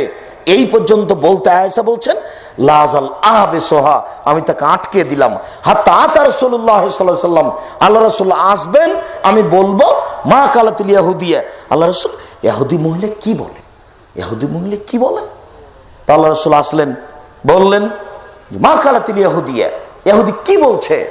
তখন আয়েশা বলছেন কালাতুল ইয়াহুদিয়া, ইহুদি মহিলা বলছে যে আমাকে খেতে দেন, আযাকুমুল্লাহ মিন ফিতনাতিদ দাজ্জাল ওয়া মিন ফিতনাতি আযাবিল কবর, তোমরা আমাকে খেতে দাও, কবরের শাস্তি থেকে আল্লাহ বাঁচাবে, তোমাদেরকে দাজ্জালের ফিতনা থেকে আল্লাহ বাঁচাবে। পরের অংশটুকু বলছি, এটুকু আগে বুঝে নেন। আয়েশা রাদিয়াল্লাহু তাআলা আনহার জানা ছিল না যে কবরের শাস্তি হয়। কথা বুঝতে পেরেছেন? যেমন মহিলাটা বলেছে যে আমাকে খেতে দেন, আল্লাহ কবরের শাস্তি থেকে বাঁচাবেন, তখন আয়েশা তাকে আটকে দিয়েছে, যেতে পাবা না, তুমি মনে হয় ধর্মের নামে মিথ্যে কথা বলছো। দেখেন, এমনি বলিনি যে উমার বেঁচে থাকলে 1999 জন হুজুরের আজীবন জেল হতো। দেখেন, এই ভিক্ষিকে আয়েশা জেলে দিয়ে দিলেন, আটকে দিলেন, মানে জেলে দিয়ে দিলেন। মহিলা আয়েশা আটকায় দিলেন, এই থামো, আল্লাহ রাসূল আসুক, আমি কবরের শাস্তির কথা জিজ্ঞাসা করব, তারপরে তোমাকে ছাড়বো। তুমি কবরের শাস্তির কথা বললে, মানে কেন বললে, কি কবরের শাস্তি? আল্লাহ রাসূল আসলেন। আল্লাহ রাসূল ইহুদি মহিলা বলে, কি বলে? ইহুদি মহিলা বলছে কবরের শাস্তি থেকে বাঁচাবে, আমাকে খেতে দাও। তাই নাম আযাবুল কবর হক, হ্যাঁ কবরের শাস্তি সত্য। ফাকামা, এরপর আল্লাহ রাসূল দাঁড়ালেন, ওরাফায়া দাইহামাদান, দুই হাত খুব বেশি করে উঠালেন, দীর্ঘ সময় দোয়া করলেন, আল্লাহ তুমি আমাকে কবরের শাস্তি থেকে বাঁচাও, আল্লাহ তুমি আমাকে জাহান্নামের শাস্তি থেকে বাঁচাও, আল্লাহ তুমি আমাকে কবরের শাস্তি থেকে বাঁচাও, আল্লাহ তুমি আমাকে জাহান্নামের শাস্তি থেকে বাঁচাও। রাসূল সাল্লাল্লাহু আলাইহি ওয়াসাল্লাম দীর্ঘ সময় ধরে হাত তুলে দোয়া করলেন, দাঁড়িয়ে কবরের শাস্তিকে লক্ষ্য করে। কোনদিন কবরের শাস্তিকে লক্ষ্য করে হাত তুলে দোয়া করেছেন? হাত তুলে দোয়া করা উচিত। হাত তুলে দোয়া করার প্রমাণে 42টি সহিহ হাদিস আছে, খালি বুখারী মুসলিম আছে 33টি সহিহ হাদিস। চন্দ্রগ্রহণে হাত তুলে দোয়া করতে হয়, সূর্যগ্রহণে হাত তুলে দোয়া করতে হয়, বিপদে পড়ে হাত তুলে দোয়া করতে হয়, কবরস্থানে গিয়ে হাত তুলে দোয়া করতে হয়, কবরের শাস্তিকে হিসাব করে হাত তুলে দোয়া করতে হয়, ছেলে মেয়ের জন্য হাত তুলে দোয়া করতে হয়, যুদ্ধক্ষেত্রে হাত তুলে দোয়া করতে হয়, পানি চাইতে গিয়ে সবাই মিলে উল্টা হাতে হাত তুলে দোয়া করতে হয়, কাবা ঘর দেখে হাত তুলে দোয়া করতে হয়, সাফা পাহাড়ে উঠে হাত তুলে দোয়া করতে হয়, মারোয়া পাহাড়ে উঠে হাত তুলে দোয়া করতে হয়, আরাফার মাঠে হাত তুলে দোয়া করতে হয়, মুজদালিফার মাঠে হাত তুলে দোয়া করতে হয়, পরের দুদিন পাথর নিক্ষেপ করার পরে হাত তুলে দোয়া করতে হয়। হাত তুলে দোয়া করলে খালি হাত আল্লাহ ফিরিয়ে দিতে লজ্জা পান। আল্লাহ বড় লজ্জাশীল। কেউ যখন হাত তুলে দোয়া করে তখন আল্লাহ ফিরিয়ে দিতে লজ্জা পায়। লোকটা হাত তুলে দোয়া করছে, আমি তার হাতটাকে ফিরিয়ে দিব, যাও তুমি যা চাচ্ছ আমি তাই দিয়ে দিলাম। খালি হাত ফিরিয়ে দিতে লজ্জা পান। মানুষের জীবনে একটি গুরুত্বপূর্ণ কাজ হচ্ছে হাত তুলে দোয়া করা। সাবধান, নামাজের পরে, জানাজার পরে, সভা সমিতির পরে, ঈদের মাঠে এইসব জায়গাতে হাত তুলে দোয়া করবেন না। এইসব জায়গাতে হাত তুলে দোয়া করলে রাসূলকে অপমান করা হবে, তারই নাম বেদাত, ইমান কাটা যাবে, পরকাল হারাবে। খুব সাবধান, হাত তুলে দোয়া করুন, আপনার ব্যক্তিগত ব্যাপার। দেখেন আল্লাহ রাসূল আয়েশা এক কাজ করতে গিয়ে আল্লাহ রাসূল আর এক কাজ করলেন। আমি মনে হয় হাদিস বুঝাতে পারিনি। ইহুদি মহিলাটা খেতে চেয়েছিল কার কাছে? আয়েশার কাছে। খেতে চেয়ে কি বলল? আমাকে খেতে দেন, আল্লাহ আপনাকে কি করবে? কবরের আযাব থেকে বাঁচাবে। ভিক্ষা এভাবে চাইতে হবে। বলছে ভিক্ষুক এসে আমাদের দরজায়, লা ইলাহা ইল্লাল্লাহ। ভিক্ষা চাওয়ার দোয়াটা উল্টা। ভারত বাংলা পাকিস্তানের ইতিহাসই মিথ্যে, এর পাতাই মিথ্যে, এর জন্মগত সূত্রই খারাপ। সেদিন এই কথাটা বলতে গিয়ে বলিনি, মনে না পড়ে না, যে বাংলাদেশের একটা ছেলে একটা সাইকেলে চড়ে যাচ্ছে, খুব জোরে যাচ্ছে। আপনাদের এই কাঞ্চন ব্রিজের পাশের একটা দুষ্ট ছেলে সাইকেলে চড়ে খুব জোরে যাচ্ছে, যেতে যেতে ইটে ধাক্কা খেয়ে উল্টে পড়ে গেছে। উল্টে পড়ে গিয়ে কি বলল? অমুকের বাচ্চা অমুক ইট রেখেছে। সৌদি আরবের একটা দুষ্ট বাচ্চা সাইকেলে চড়ে খুব জোরে যাচ্ছে, যেতে যেতে ইটে ধাক্কা খেয়ে উল্টে পড়ে গেছে। কয়েক আছাড় খেয়েছে, ছাল চামড়া উঠেছে। এবার উঠে বলছে, তাওয়াক্কালতু আলাল্লাহ, আমি আল্লাহর উপরে ভরসা রাখি, পড়ে গেছি তাতে কি হবে? অমুকের বাচ্চা অমুক ইট রেখেছে এই কথা বলতেই জানে না। এইটা তার মাথাতে নাই যে এইখানে বলতে হবে অমুকের বাচ্চা অমুক ইট রেখেছে, এইটা তার মাথাতে আসেনি। এটা ওরা বুঝেই না। ওরা বুঝে যে পড়ে গেছে এটা তাকদীর, পড়ে গেছি তাতে কি হবে, আল্লাহর উপরে ভরসা রাখি, পড়ে গেছি তাতে কি আছে। আর বাংলাদেশের ভিত্তি কেমন দেখেন। মনে নাই আপনার যে আমি বললাম যে কাঞ্চন থেকে গাড়িটা ছুটে যাচ্ছে চিটাগাং, তো গাড়িটা খুব দ্রুত যাচ্ছে, পাশ দিয়ে আর একটা গাড়ি ওভারটেক করে চলে গেল, খুব জোরে গেল, একটু গিয়ে চাকা নষ্ট হয়েছে। এবার পরের গাড়িটা সামনে গিয়ে যখন গেছে পাশে, তখন এই গাড়ির হেল্পার, প্যাসেঞ্জার, ড্রাইভার, কন্ট্রাক্টর সবাই বলছে ঠিক হয়েছে, ঠিক হয়েছে, উচিত হয়েছে। আচ্ছা, অথচ ওই গাড়ির ভর্তি মানুষ সব বিপদে পড়েছে, ওরা বিপদে পড়েনি। আচ্ছা, কেমন বাঙালি আমি বুঝতে পারি না। মানবতাই নাই গো, মানবতাই নাই। আচ্ছা, এমন কেন? এই ছেলে শোনো, কোনোদিন মানুষের অসুবিধা দেখে হাসবা না। তোমার শত্রু হোক, কারো বিপদে পড়বা, বলবা না যে এটা ঠিক হয়েছে, খবরদার নয়। চলো সৌদি আরবের, এখন চলো। একটা গাড়ি যাচ্ছিল জোরে, পাশ দিয়ে আর একটা গাড়ি ওভারটেক করে চলে গেল, একটু গিয়ে চাকা নষ্ট হয়েছে, পিছনের গাড়িটা ওখানে গিয়ে থেমে যাবে। থেমে গিয়ে বলবে, মালা কি হয়েছে, মাল খাবার, কি ব্যাপার, ঘটনা কি, চাকা নষ্ট নাকি? নেন না, আমাদের গাড়িতে চাকা আছে, নেন নেন নেন নেন। কি ইঞ্জিন কি খারাপ নাকি? দেখি, আমি তো একটু ইঞ্জিনের কাজ বুঝি, দেখি ইঞ্জিন ঠিক করা যায় কিনা। যতক্ষণ পর্যন্ত গাড়িটা ঠিক না হয়েছে ততক্ষণ পর্যন্ত এই গাড়িটা যাবে না। আমি সেদিন মালয়েশিয়া সফর থেকে ঘুরে আসলাম। মালয়েশিয়া একটা সবুজ দেশ। মালয়েশিয়ার লোকেরা, এই যারা আমাদের অবৈধ আছে লোকজন, তারা কোনো পুলিশ যখন ধরে এদেরকে, তখন ওরা বলে যে ভিসা আছে, এরা বলে আল্লাহ ভিসা, মানে আল্লাহর উপরে ভরসা। আল্লাহ বললে ওরা আর কিছু বলে না। ওদের ভদ্রতাই ভিন্ন, ওদের নম্রতাই ভিন্ন। আলেম ওলামাকে ভালোবাসে। সব খারাপ ভারত, বাংলাদেশ, পাকিস্তানে।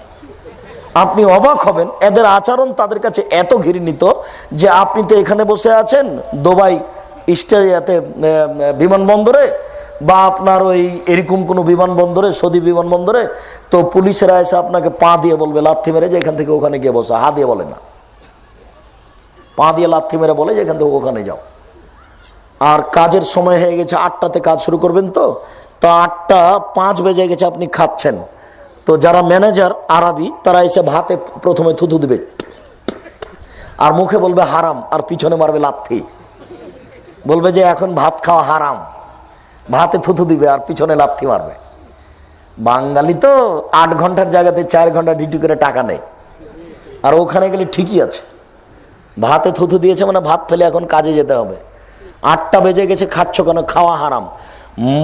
মুখে থুথু দিল ভাতে, পা দিয়ে লাথি মারলো, আর মুখে বলছে হারাম, মানে এই তোমার খাওয়া এখন হারাম। কথা বোধহয় বুঝাতে পারছি না। তুমি এখন খাচ্ছ কেন?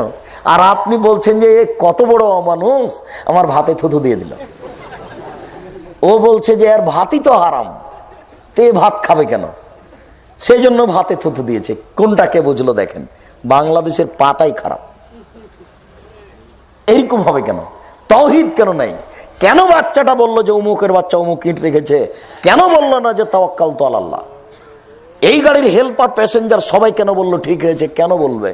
দেখে বলবে ইন্না লিল্লাহি ওয়া ইন্না, আহারে গাড়িটার চাকা নষ্ট হয়ে গেছে, মানুষগুলো বিপদে পড়েছে। এই কথা বললো না কেন? কথা মনে হয় আমি বুঝাতে পারছি না। আয়েশা রাদিয়াল্লাহু তাআলা আনহা এই কথা বললেন, এইভাবে হাত তুলে দোয়া করলেন, কবরের শাস্তি থেকে বাঁচতে চাইলেন। মেকদাদ ইবনে মাদি কারাব রাদিয়াল্লাহু তাআলা আনহু বলেন, রাসূল সাল্লাল্লাহু আলাইহি সাল্লাম বলেছেন, লিসাহিদ সিত্তু খেসালিন, যারা শহীদ হয়ে যায় তাদের 6টা জিনিস আছে। যারা শহীদ হয় তাদের 6টি সফলতা। 1, ইগফারু ফি আউয়াল দাফাতিন, শহীদ হওয়ার সাথে সাথে ক্ষমা। 2, ইজারু মিন আযাবিল কবর, তাদের কবরের শাস্তি হবে না। এই বাক্যটার জন্য এই হাদিসটা পেশ করছি। আরো 4টা কথা আছে পরে। মানে আল্লাহ রাসূল বললেন যারা শহীদ তাদের 6টা সফলতা। 1, শহীদ হওয়ার সাথে সাথে ক্ষমা। একটা জিনিস ক্ষমা হবে না, বলেন তো কোনটা? ঋণ। ঋণ আস্তে করে ভুলে যাচ্ছেন মনে হচ্ছে। মানে আমি কিছু না কিছু উপকার করবই ইনশাল্লাহ, ভুলে গেলে আমি দুঃখিত। ভুলে যেতে পাবেন না। যাবেন আর মনে মনে বলবেন কি কি বললেন। পরস্পরে বলবেন যে আচ্ছা কি মনে করো তো, কি বললেন। এখানে মনে একটা ঋণে মনে রাখতে হবে যে সব পাপ ক্ষমা হয়ে গেল, ঋণ ক্ষমা হবে না। এটা খুব কঠিন। আল্লাহ রাসূল কবরের শাস্তি থেকে বাঁচতে ঋণ থেকে বাঁচতে চাইতেন, বড় গুনাহ থেকে বাঁচতে চাইতেন, ঋণ থেকে বাঁচতে চাইতেন। এখানে যত শ্রোতা আছেন ব্যাংক থেকে কোটি টাকা উঠিয়ে ব্যবসা করছেন, 3 মাসের মধ্যে ব্যবসা বন্ধ করে টাকা ফেরত দিয়ে ছোট করে ব্যবসা চালু করেন, চিন্তা করবেন না। মেয়ের জন্য 300 টাকা দিয়ে আইসক্রিম কিনতে হবে না। টাকা বেশি আছে সেজন্য বাপ মেয়ের জন্য কি কিনেছে? 300 টাকা একটা আইসক্রিম কিনেছে, 10 সেট কাপড়। পাগলামি করার জায়গা পান না। ব্যবসায়ী হন। আপনাকে তো আমি বলেছি আপনার কয় টাকা আছে? আপনি তো উসমানের সামনে একজন ভিক্ষুক। আপনার কয় টাকা আছে? নরসিংদী জেলায় বাড়ি হলে কি হবে? কয় টাকার মালিক আপনি? মনে পড়ে না আপনার যে একদিন সকালে আল্লাহ রাসূল বললেন যে 600 কিলোমিটার পথ যেতে হবে, কিছু সহযোগিতা করো। তো উমর রাদিয়াল্লাহু তাআলা আনহু বললেন যে বাড়িতে যা আছে তার অর্ধেক দিলাম, খুব হলে 10 টাকা হবে। তো আবু বকর সিদ্দিক রাদিয়াল্লাহু তাআলা আনহু বললেন যে আপনাকে আর আল্লাহকে বাড়িতে রেখে যা আছে সবই দিলাম, খুব হলে 2 পয়সা হবে, মানে কাঞ্চন ব্রিজ পর্যন্ত যাওয়া যাবে না। কিন্তু যা বলেছেন এই বাক্য ডিঙ্গিয়ে কিয়ামত পর্যন্ত আর কেউ যেতে পারবে না। এবার উসমান রাদিয়াল্লাহু তাআলা আনহু বলেন, আল্লাহর নবী, যত মানুষ যুদ্ধে যাবে সমস্ত মানুষের অর্ধেকের যাতায়াত খরচ, খাওয়া খরচ আমি দিব। সেদিন মানুষ সংখ্যা ছিল 30,000। যাতায়াত সময় হলো 3 মাস। 30,000 মানুষকে 30,000 উট দিবেন, আর 3 মাসের খাওয়া খরচ দিবেন 30,000 মানুষকে। বাংলাদেশ সরকারকে দায়িত্ব দিয়ে দেখেন, রাজি হবে না। বাংলাদেশের তো 2 টাকার মালিক, তাই বলছে যে আমি বিত্তশালী, বইয়ের জন্য 50 খান শাড়ি। পাগলামি। ঋণ নিয়ে আপনি ব্যবসা করছেন কেন? আপনি চকলেট থেকে ব্যবসা শুরু করেন। বিত্তশালী হতে হবে, উসমানের চেয়ে বড় ধনী হতে হবে। টাকা বেশি হলে দিনের খিদমত করতে পারবেন, একটা প্রতিষ্ঠান গড়তে পারবেন, কওমি মাদ্রাসা গড়তে পারবেন। আব্দুর রাজ্জাক সাহেব 2013 সালের 24শে আগস্ট রোজ মঙ্গলবার 11টার সময় কাঁঠাল গাছের নিচে জাতির উদ্দেশ্যে বলেছেন, রূপগঞ্জ, নারায়ণগঞ্জ, কাঞ্চন ব্রিজ, দেবই বাজার হাঁটাবো, বীর হাঁটাবো, জামিয়া সালাফিয়ার মাঠে কাঁঠাল গাছের নিচে 2013 সালের 24শে আগস্ট রোজ মঙ্গলবার 11টার সময় বলেছেন, আমার হাতে টাকা নাই এ কথা সত্য, এখানে প্রতিষ্ঠান গড়বে এ কথাও সত্য, ইনশাল্লাহ গড়বেই গড়বে। আমার হাতে টাকা নাই এ কথাও সত্য, এখানে প্রতিষ্ঠান গড়বে এ কথাও সত্য, ইনশাল্লাহ গড়বেই গড়বে। 2013 সালের 24শে আগস্ট রোজ মঙ্গলবার 11টার সময় যখন আমি বলি তখন আমার হাতে টাকা ছিল না। আমি বলেছি ওই সময় আমার হাতে টাকা নাই এ কথাও সত্য, এখানে প্রতিষ্ঠান গড়বে এ কথাও সত্য, গড়বেই গড়বে ইনশাল্লাহ গড়বেই গড়বে। আমি বিশ্বাসী, কেন? আমার নিয়তে কোনো ত্রুটি নেই, আমি নিয়তে কোনো ত্রুটি বুঝতে পারি না। তার মানে মানুষ যে টাকা আমার হাতে হস্তান্তর করে সেই টাকায় আমি হুবহু প্রতিষ্ঠানে লাগাই। ওই প্রতিষ্ঠান আপনার বাড়ির পাশে, আপনি তার প্রতিবেশী, আমি শুধু রাজশাহী চাঁপাইনবাবগঞ্জ থেকে আসি, আমি আপনার প্রতিষ্ঠানে এক সন্ধ্যা খেয়ে থাকলে আমি তার টাকা দিয়ে দিয়েছি। আমি যারা দায়িত্ব পালন করে তাদেরকে আমি বলেছি যে আমার একদিন বিচার হবেই, মনে রেখো তোমরা। সেদিন তোমরা এই খাদ্যর বিলটা বের করে দিও। আমি এক সন্ধ্যা খেলে টাকা দিয়েছি, আমি আপনাদের এই গ্রামের প্রতিষ্ঠানের এক সন্ধ্যা খাবো না ইনশাল্লাহ কোনোদিন। আমি সফল হবই হব ইনশাল্লাহ। আপনি কালকে গিয়ে দেখে আসেন, দেখলে আপনার মনটা খুশি হয়ে যাবে। খালি দেখে আসেন না। আগামীকালকে ছেলেমেয়েরা অনুষ্ঠান করবে, অভিভাবক সম্মেলন। ছেলের মেয়েরা আপনাদের সামনে বাংলা, ইংরেজি, আরবি বক্তব্য দিবে।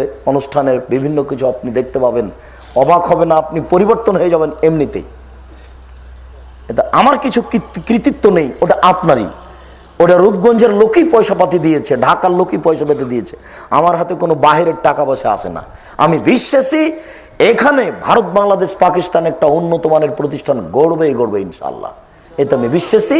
আমি আপনাকে এতটুকু বলে যেতে চাচ্ছি, যেটা কাঞ্চনে গড়ে উঠেছে, রূপগঞ্জে গড়ে উঠেছে, আপনার সামান্যতম যেন সহযোগিতা থেকে যায়, আপনি কোনো সময় ভুলে যাবেন না। বেশি না পারলে মাঠে গিয়ে একটু দোয়া করবেন যে আল্লাহ তুমি এই প্রতিষ্ঠানটা কবুল করো, তাহলেই অনেক। আপনাকে আমি 4টা দাবি পেশ করেছি।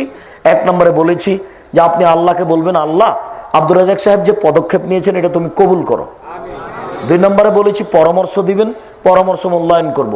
3 নম্বরে বলেছি ছেলে মেয়ে পাঠাবেন, আপনার ছেলে মেয়েকে উন্নত মানের শিক্ষা দেওয়ার জন্য আমি অদাবদ্ধ, আমি প্রাণপণে চেষ্টা করব।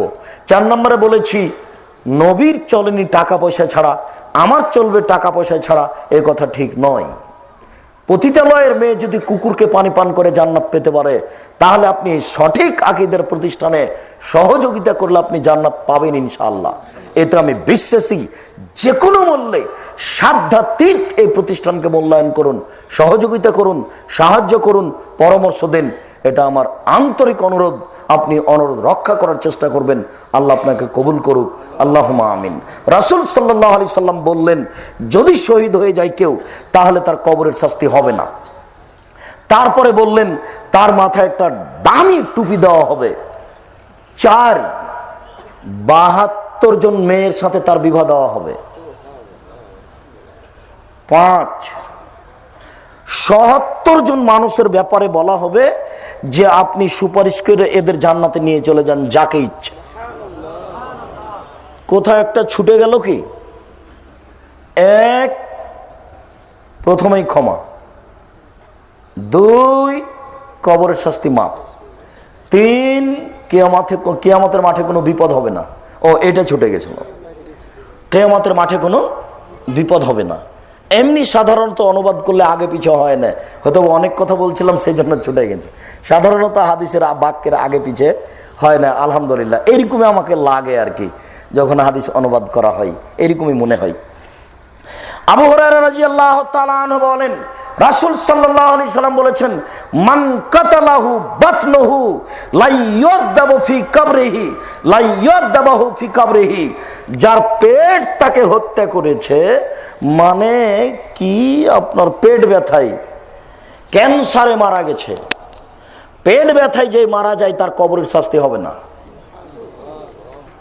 তো আব্দুর রাজ্জাক সাহেব হিন্দু যদি মারা যায়, তো এই কথা আপনি বলছেন কেন? একদিন তো আপনাকে বলে দিয়েছি যে ওই হাদিস অঞ্জলিতে করে 3 অঞ্জলি মানুষ জাহান্নাম থেকে বের করে জান্নাতে দিবেন। তো ডক্টর শহীদুল্লাহ বললেন মৌলানা আব্দুল্লাহিল কাফি আল কুরাইশিকে, জনাব আল্লাহর হাত কি ছোট? প্রথম অঞ্জলি তো সব চলে আসতে পারে, ফেরাউনও তো আসতে পারে।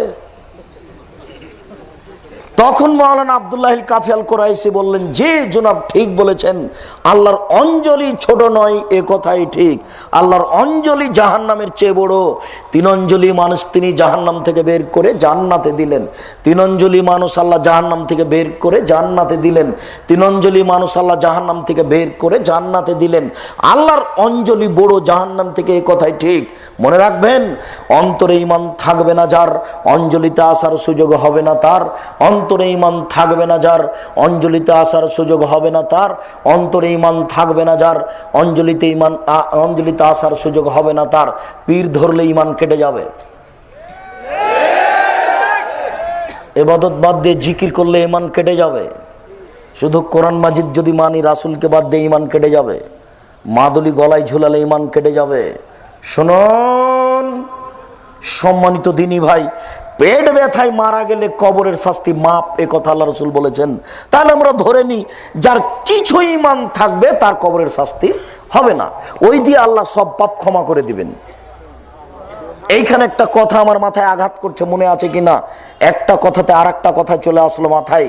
মনে আছে কি, জেনায় লিপ্ত হলে কি কি বিপদ হয়? ভুলে গেছেন? প্রতিদিনই আপনাদের এলাকায় আসছি, রোজ কথা বলছি, ভুলে যাবেন কেন? এক, জেনায় লিপ্ত হলে মহামারী হবে, কলেরা হবে, অল্প বয়সে মরণ হবে। জেনায় লিপ্ত হলে মহামারী হবে, কলেরা হবে, অল্প বয়সে মরণ হবে। 2, এমন রোগ হবে যেটা বংশে ছিল না, যেটা ডাক্তার চিনে না। এমন রোগ হবে যেটা বংশে ছিল না, যেটা ডাক্তার চিনে না। এমন রোগ হবে যেটা বংশে ছিল না, ডাক্তার চিনে না। 3, জেনায় লিপ্ত হলে একদিন না একদিন তাকে ভিক্ষুক হতেই হবে, তার টাকা একদিন না একদিন শেষ হবেই। এ কথা আল্লাহর নবী বলেছেন, আমি অনুবাদক। আল্লাহর নবী বলেছেন জেনায় লিপ্ত হলে 3টা বিপদ হবে। বলেন তো? 1, কলেরা, মহামারী, অল্প বয়সে মরণ, 3টা সমান একটাই। 1, কলেরা। 2, এমন রোগ হবে যেটা ডাক্তার চিনে না, যেটা বংশে ছিল না। 3, একদিন না একদিন সে নিঃস্ব হবেই, আজ হোক আর কাল হোক। জেনার ফল হলো এটা। সম্মানিত দিনী ভাই, একটার মধ্যে আর একটা কথা এসেছিল মাথায়, সেই জন্য বলে রাখলাম। আর একটা কথা মনে পড়ছে, আল্লাহ নবী একটা জিনিসকে খুব বেশি ভয় করতেন। সব সময় বলতেন, আমার উম্মতের উপরে আমার জীবনে বড় ভয়, আমার উম্মতের উপরে আমার জীবনে বড় ভয়, আমার উম্মতের উপরে আমার জীবনে বড় ভয়। আমার উম্মত জেনায় লিপ্ত হবে, গোপন পাপে লিপ্ত হবে। 15 বছর পূর্বে মোবাইলের মাধ্যমে এত গোপন পাপ হয়, এটা মানুষের জানা ছিল না। তাহলে মোবাইলে এখন গোপন পাপ হচ্ছে মানে কি? 10 ছেলের মা অবিবাহিত ছেলের সাথে চলে যাচ্ছে। 10 ছেলের বাপ একটা অবিবাহিত মেয়েকে নিয়ে চলে যাচ্ছে মোবাইলে। এই ছেলে, তোমাকে আমি সেদিন বলিনি যে তোমাদের ছেলেটা কাঞ্চনে আছে আর মেয়েটা লন্ডনে আছে, 2 জন মিলে কথা বলছে। কথা বলতে বলতে 2 জনই পরনের কাপড় খুলে দিল, 2 জনই নগ্ন। একজন আর একজনকে দেখতে পাচ্ছে, 2 জনের মধ্যে ব্যবধান আছে 5000 কিলোমিটার। আশ্চর্য গোপন পাপ। 15 বছরের ব্যবধানে যদি গোপন পাপ এমন হয়, 50 বছর পরে গোপন পাপ কি হবে তা বুঝাতে অক্ষম। রাসূল সাল্লাল্লাহু আলাইহি ওয়াসাল্লাম বলেছেন, আমার জীবনে বড় ভয়, আমার উম্মত জেনায় লিপ্ত হবে, আমার উম্মত গোপন পাপে লিপ্ত হবে, আমার উম্মত জেনায় লিপ্ত হবে, আমার উম্মত গোপন পাপে লিপ্ত হবে। রাসূল সাল্লাল্লাহু আলাইহি ওয়াসাল্লাম বলেন, মা মিন মুসলিমিন ইয়ামুতু ইয়াউমাল জুমআ লাইলাতাল জুমআ ইল্লা ওয়াকাহুল্লাহু তাআলা আযাবাল কবরে। আল্লাহ রাসূল বলেন, যে কোনো মুসলিম পুরুষ নারী যদি জুমার দিনে মারা যায়, জুমার রাতে মারা যায়, কবরের শাস্তি হবে না। জুমার দিনে মারা যায়, জুমার রাতে মারা যায়, কবরের শাস্তি হবে না। বৃহস্পতিবারের দিন শেষ হলেই সূর্য ডুবার সাথে সাথে জুমা শুরু। সূর্য ডুবার সাথে সাথেই জুমা শুরু। জুমার দিন যখন সূর্য ডুবে যাবে তখন শনিবার শুরু। সম্মানিত উপস্থিতি, আলোচনা আমরা অর্ধেকে এসে পৌঁছেছি। আপনাদের বসে থাকা দেখে আমি খুবই খুশি। তারপরে কেন জানি মনে করছি আলোচনার শেষের দিকে চলে আসি। আজকের আর একটা হাদিস, শেষ হাদিস, বাকি অর্ধেকের উপরে আমি আছি। আবার যদি কোনোদিন আমরা এলাকায় উপস্থিত হই তাহলে বাকি অর্ধেক নিয়ে আলোচনা ইনশাআল্লাহ। এখন একটা কথা, বসে থাকবেন, থামেন। জরুরি যেই কথার সাথে নেটে একটা কথা আছে সেটা হলো এই, আব্দুল্লাহ ইবনে আব্বাস রাদিয়াল্লাহু তাআলা আনহু বলেন, মারার নবী সাল্লাল্লাহু আলাইহি সাল্লাম বিকাবরাইনে, আল্লাহ রাসূল একদিন দুইটা কবরের পাশ দিয়ে হেঁটে যাচ্ছিলেন। দুইটা কবর, ইয়দাবানে, কবর দুটিতে শাস্তি হচ্ছে। এই চলাই, এখানে তোমার হুজুর একটা মিথ্যা কথা বলেছেন, এটা আটকা পড়বে, এই জন্য তোমাকে থামতে বলছি। তুমি আবার বলো না যে আব্দুর রাজ্জাক সাহেব এইভাবে কষ্ট দিচ্ছেন কেন। দুঃখিত, আমি তোমাকে কষ্ট দিইনি, আসলে কথাকে অপমান করো না, মূল্যায়ন করো, এই জন্য। সম্মানিত দিনী ভাই, আল্লাহর নবী দুইটা কবরের পাশ দিয়ে যাচ্ছিলেন, কবর দুটিতে শাস্তি হচ্ছিল। তিনি বললেন, এই শোনো সঙ্গী সাথী, এই কবর দুটিতে শাস্তি হচ্ছে, ওমাই ইউআযযাবানি ফি কাবিরিন, তবে বড় পাপের কারণে শাস্তি হচ্ছে না। আম্মা আহাদুহুমা, দুইটার একটা হচ্ছে এই যে লা ইয়াস্তাতিরু মিনাল বাওলে, পেশাব থেকে বেঁচে থাকতো না, পেশাব থেকে বেঁচে থাকতো না, তাই শাস্তি হচ্ছে। এই ছেলে, তোমার মা বাড়ির পিছন দিকে সমতল জমিতে পেশাব করে, পেশাব ছিটে আসে, ইবাদত হবে না। ওই যে নেটে দেখছো যে কে যেন বলছে যে আব্দুর রাজ্জাক সাহেব বললেন এক বালতি গাভীর পেশাবে কাপড় ভিজিয়ে সলাত আদায় করলে সলাত হয়ে যাবে, সলাত হয়ে যাবে, এই কথাই ঠিক। তবে আমি এই কথা বলতে চাইনি, আমি বলতে চেয়েছিলাম যে মানুষের পেশাব এত বিপজ্জনক, মানুষের পেশাব এত বিপজ্জনক, মানুষের পেশাব এত বিপজ্জনক যে এক ফোঁটা, অর্ধ ফোঁটা, একটু সামান্য ক্ষুদ্র থেকে ক্ষুদ্র যদি গায়ে লেগে যায় সলাত হবে না। বুঝাতে পারলাম না? যদি কাপড়ে লেগে যায় সলাত হবে না। এই কথাটা বুঝাতে গিয়ে বলেছিলাম যে এক বালতি গাভীর পেশাবে কাপড় ভিজে থাকলেও সলাত হবে। আমি তো আসলে ওইটা বলতে চাইনি। এরপরে ওটার যার গোস্ত খাওয়া যায় তার পেশাব হালাল, ও তো বুখারী মুসলিমের হাদিস। আল্লাহ উটের পেশাব খেতে বললেন আর দুধ খেতে বললেন, আবার তিনি যেখানে ছাগল বাঁধা থাকে সেখানে সলাত আদায় করতে বললেন। ছাগলের পেশাবে মাটি ভিজা আছে, সলাত আদায় করেন, কোনো সমস্যা নেই, ও তো বুখারী মুসলিমের হাদিস। ওর ভিতরে মানবতা নেই, নইলে এই কথা কোট করে ও। এটা হচ্ছে ইতর শ্রেণীর মানুষের কাজ। তুমি কেন এটা করবে? তুমি পারলে কিছু দিনের কথা বলো, আর একজনের পিছনে এভাবে লেগে থাকো কেন? কি প্রয়োজন? তোমার নামটা তো আমরা মুখে নি না। আমি আব্দুর রাজ্জাক মরা পর্যন্ত তোমার নাম মুখে নেব না। তোমাকে আমি এত নিম্নমানের মনে করি, তুমি মানুষের পিছনে লাগবে কেন এত? কি তোমার প্রয়োজন? তোমার যদি কিছু দুই একটা হাদিস কোরআনের জানা থাকে বলে দাও, মানুষ কিছু উপকৃত হোক। সম্মানিত দিনী ভাই, এরপরে রাসূল সাল্লাল্লাহু আলাইহি সাল্লাম দুইটা ডাল, ওই পরেরটা হচ্ছে লোকটা চুগলখড়ি করত, সেজন্য কবরে শাস্তি হচ্ছে। আর তোমাকে বলেছি সাবধান থাকিও পেশাব থেকে, বাড়ির পিছন দিকে একটা গর্ত খুঁড়ে দুটা বাঁশ চাপিয়ে চতুর্দিক চট দিয়ে ঘেরে তোমার মাকে বলিও, তোমার বোনকে বলিও এখানে পেশাব করবে, পেশাবটা নিচে গিয়ে পড়বে, গায়ে লাগবে না। মানুষের পেশাবের কারণে কবরের শাস্তি হয়, মানুষের পেশাবের কারণে কবরের শাস্তি হয়। সাবধান থাকবেন, পেশাব থেকে বেঁচে থাকবেন। তারপর আল্লাহ রাসূল একটা খেজুরের ডাল ভেঙে দুই টুকরা করে দুইটা কবরে পুঁতে দিলেন, বললেন যে ডাল শুষ্ক হওয়া পর্যন্ত কবরের শাস্তি হালকা থাকবে। এইখানে আমার কথা, আব্দুর রাজ্জাক সাহেব অত্র বুখারী মুসলিমের হাদিসে মনে হচ্ছে আল্লাহ রাসূল গায়েব জানেন।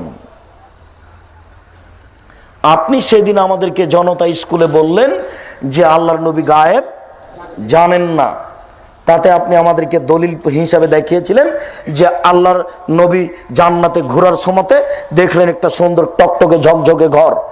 তিনি ভাবছেন, বাপ রে বাপ, এত সুন্দর ঘর, ঘরের বাহির যদি এত হয় ভিতরই বা কেমন।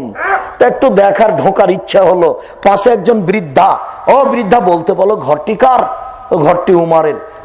এত বড় মানুষের ঘরে ঢোকা যাবে না, না না না না না, এত বড় মানুষের ঘরে ঢোকা যাবে না।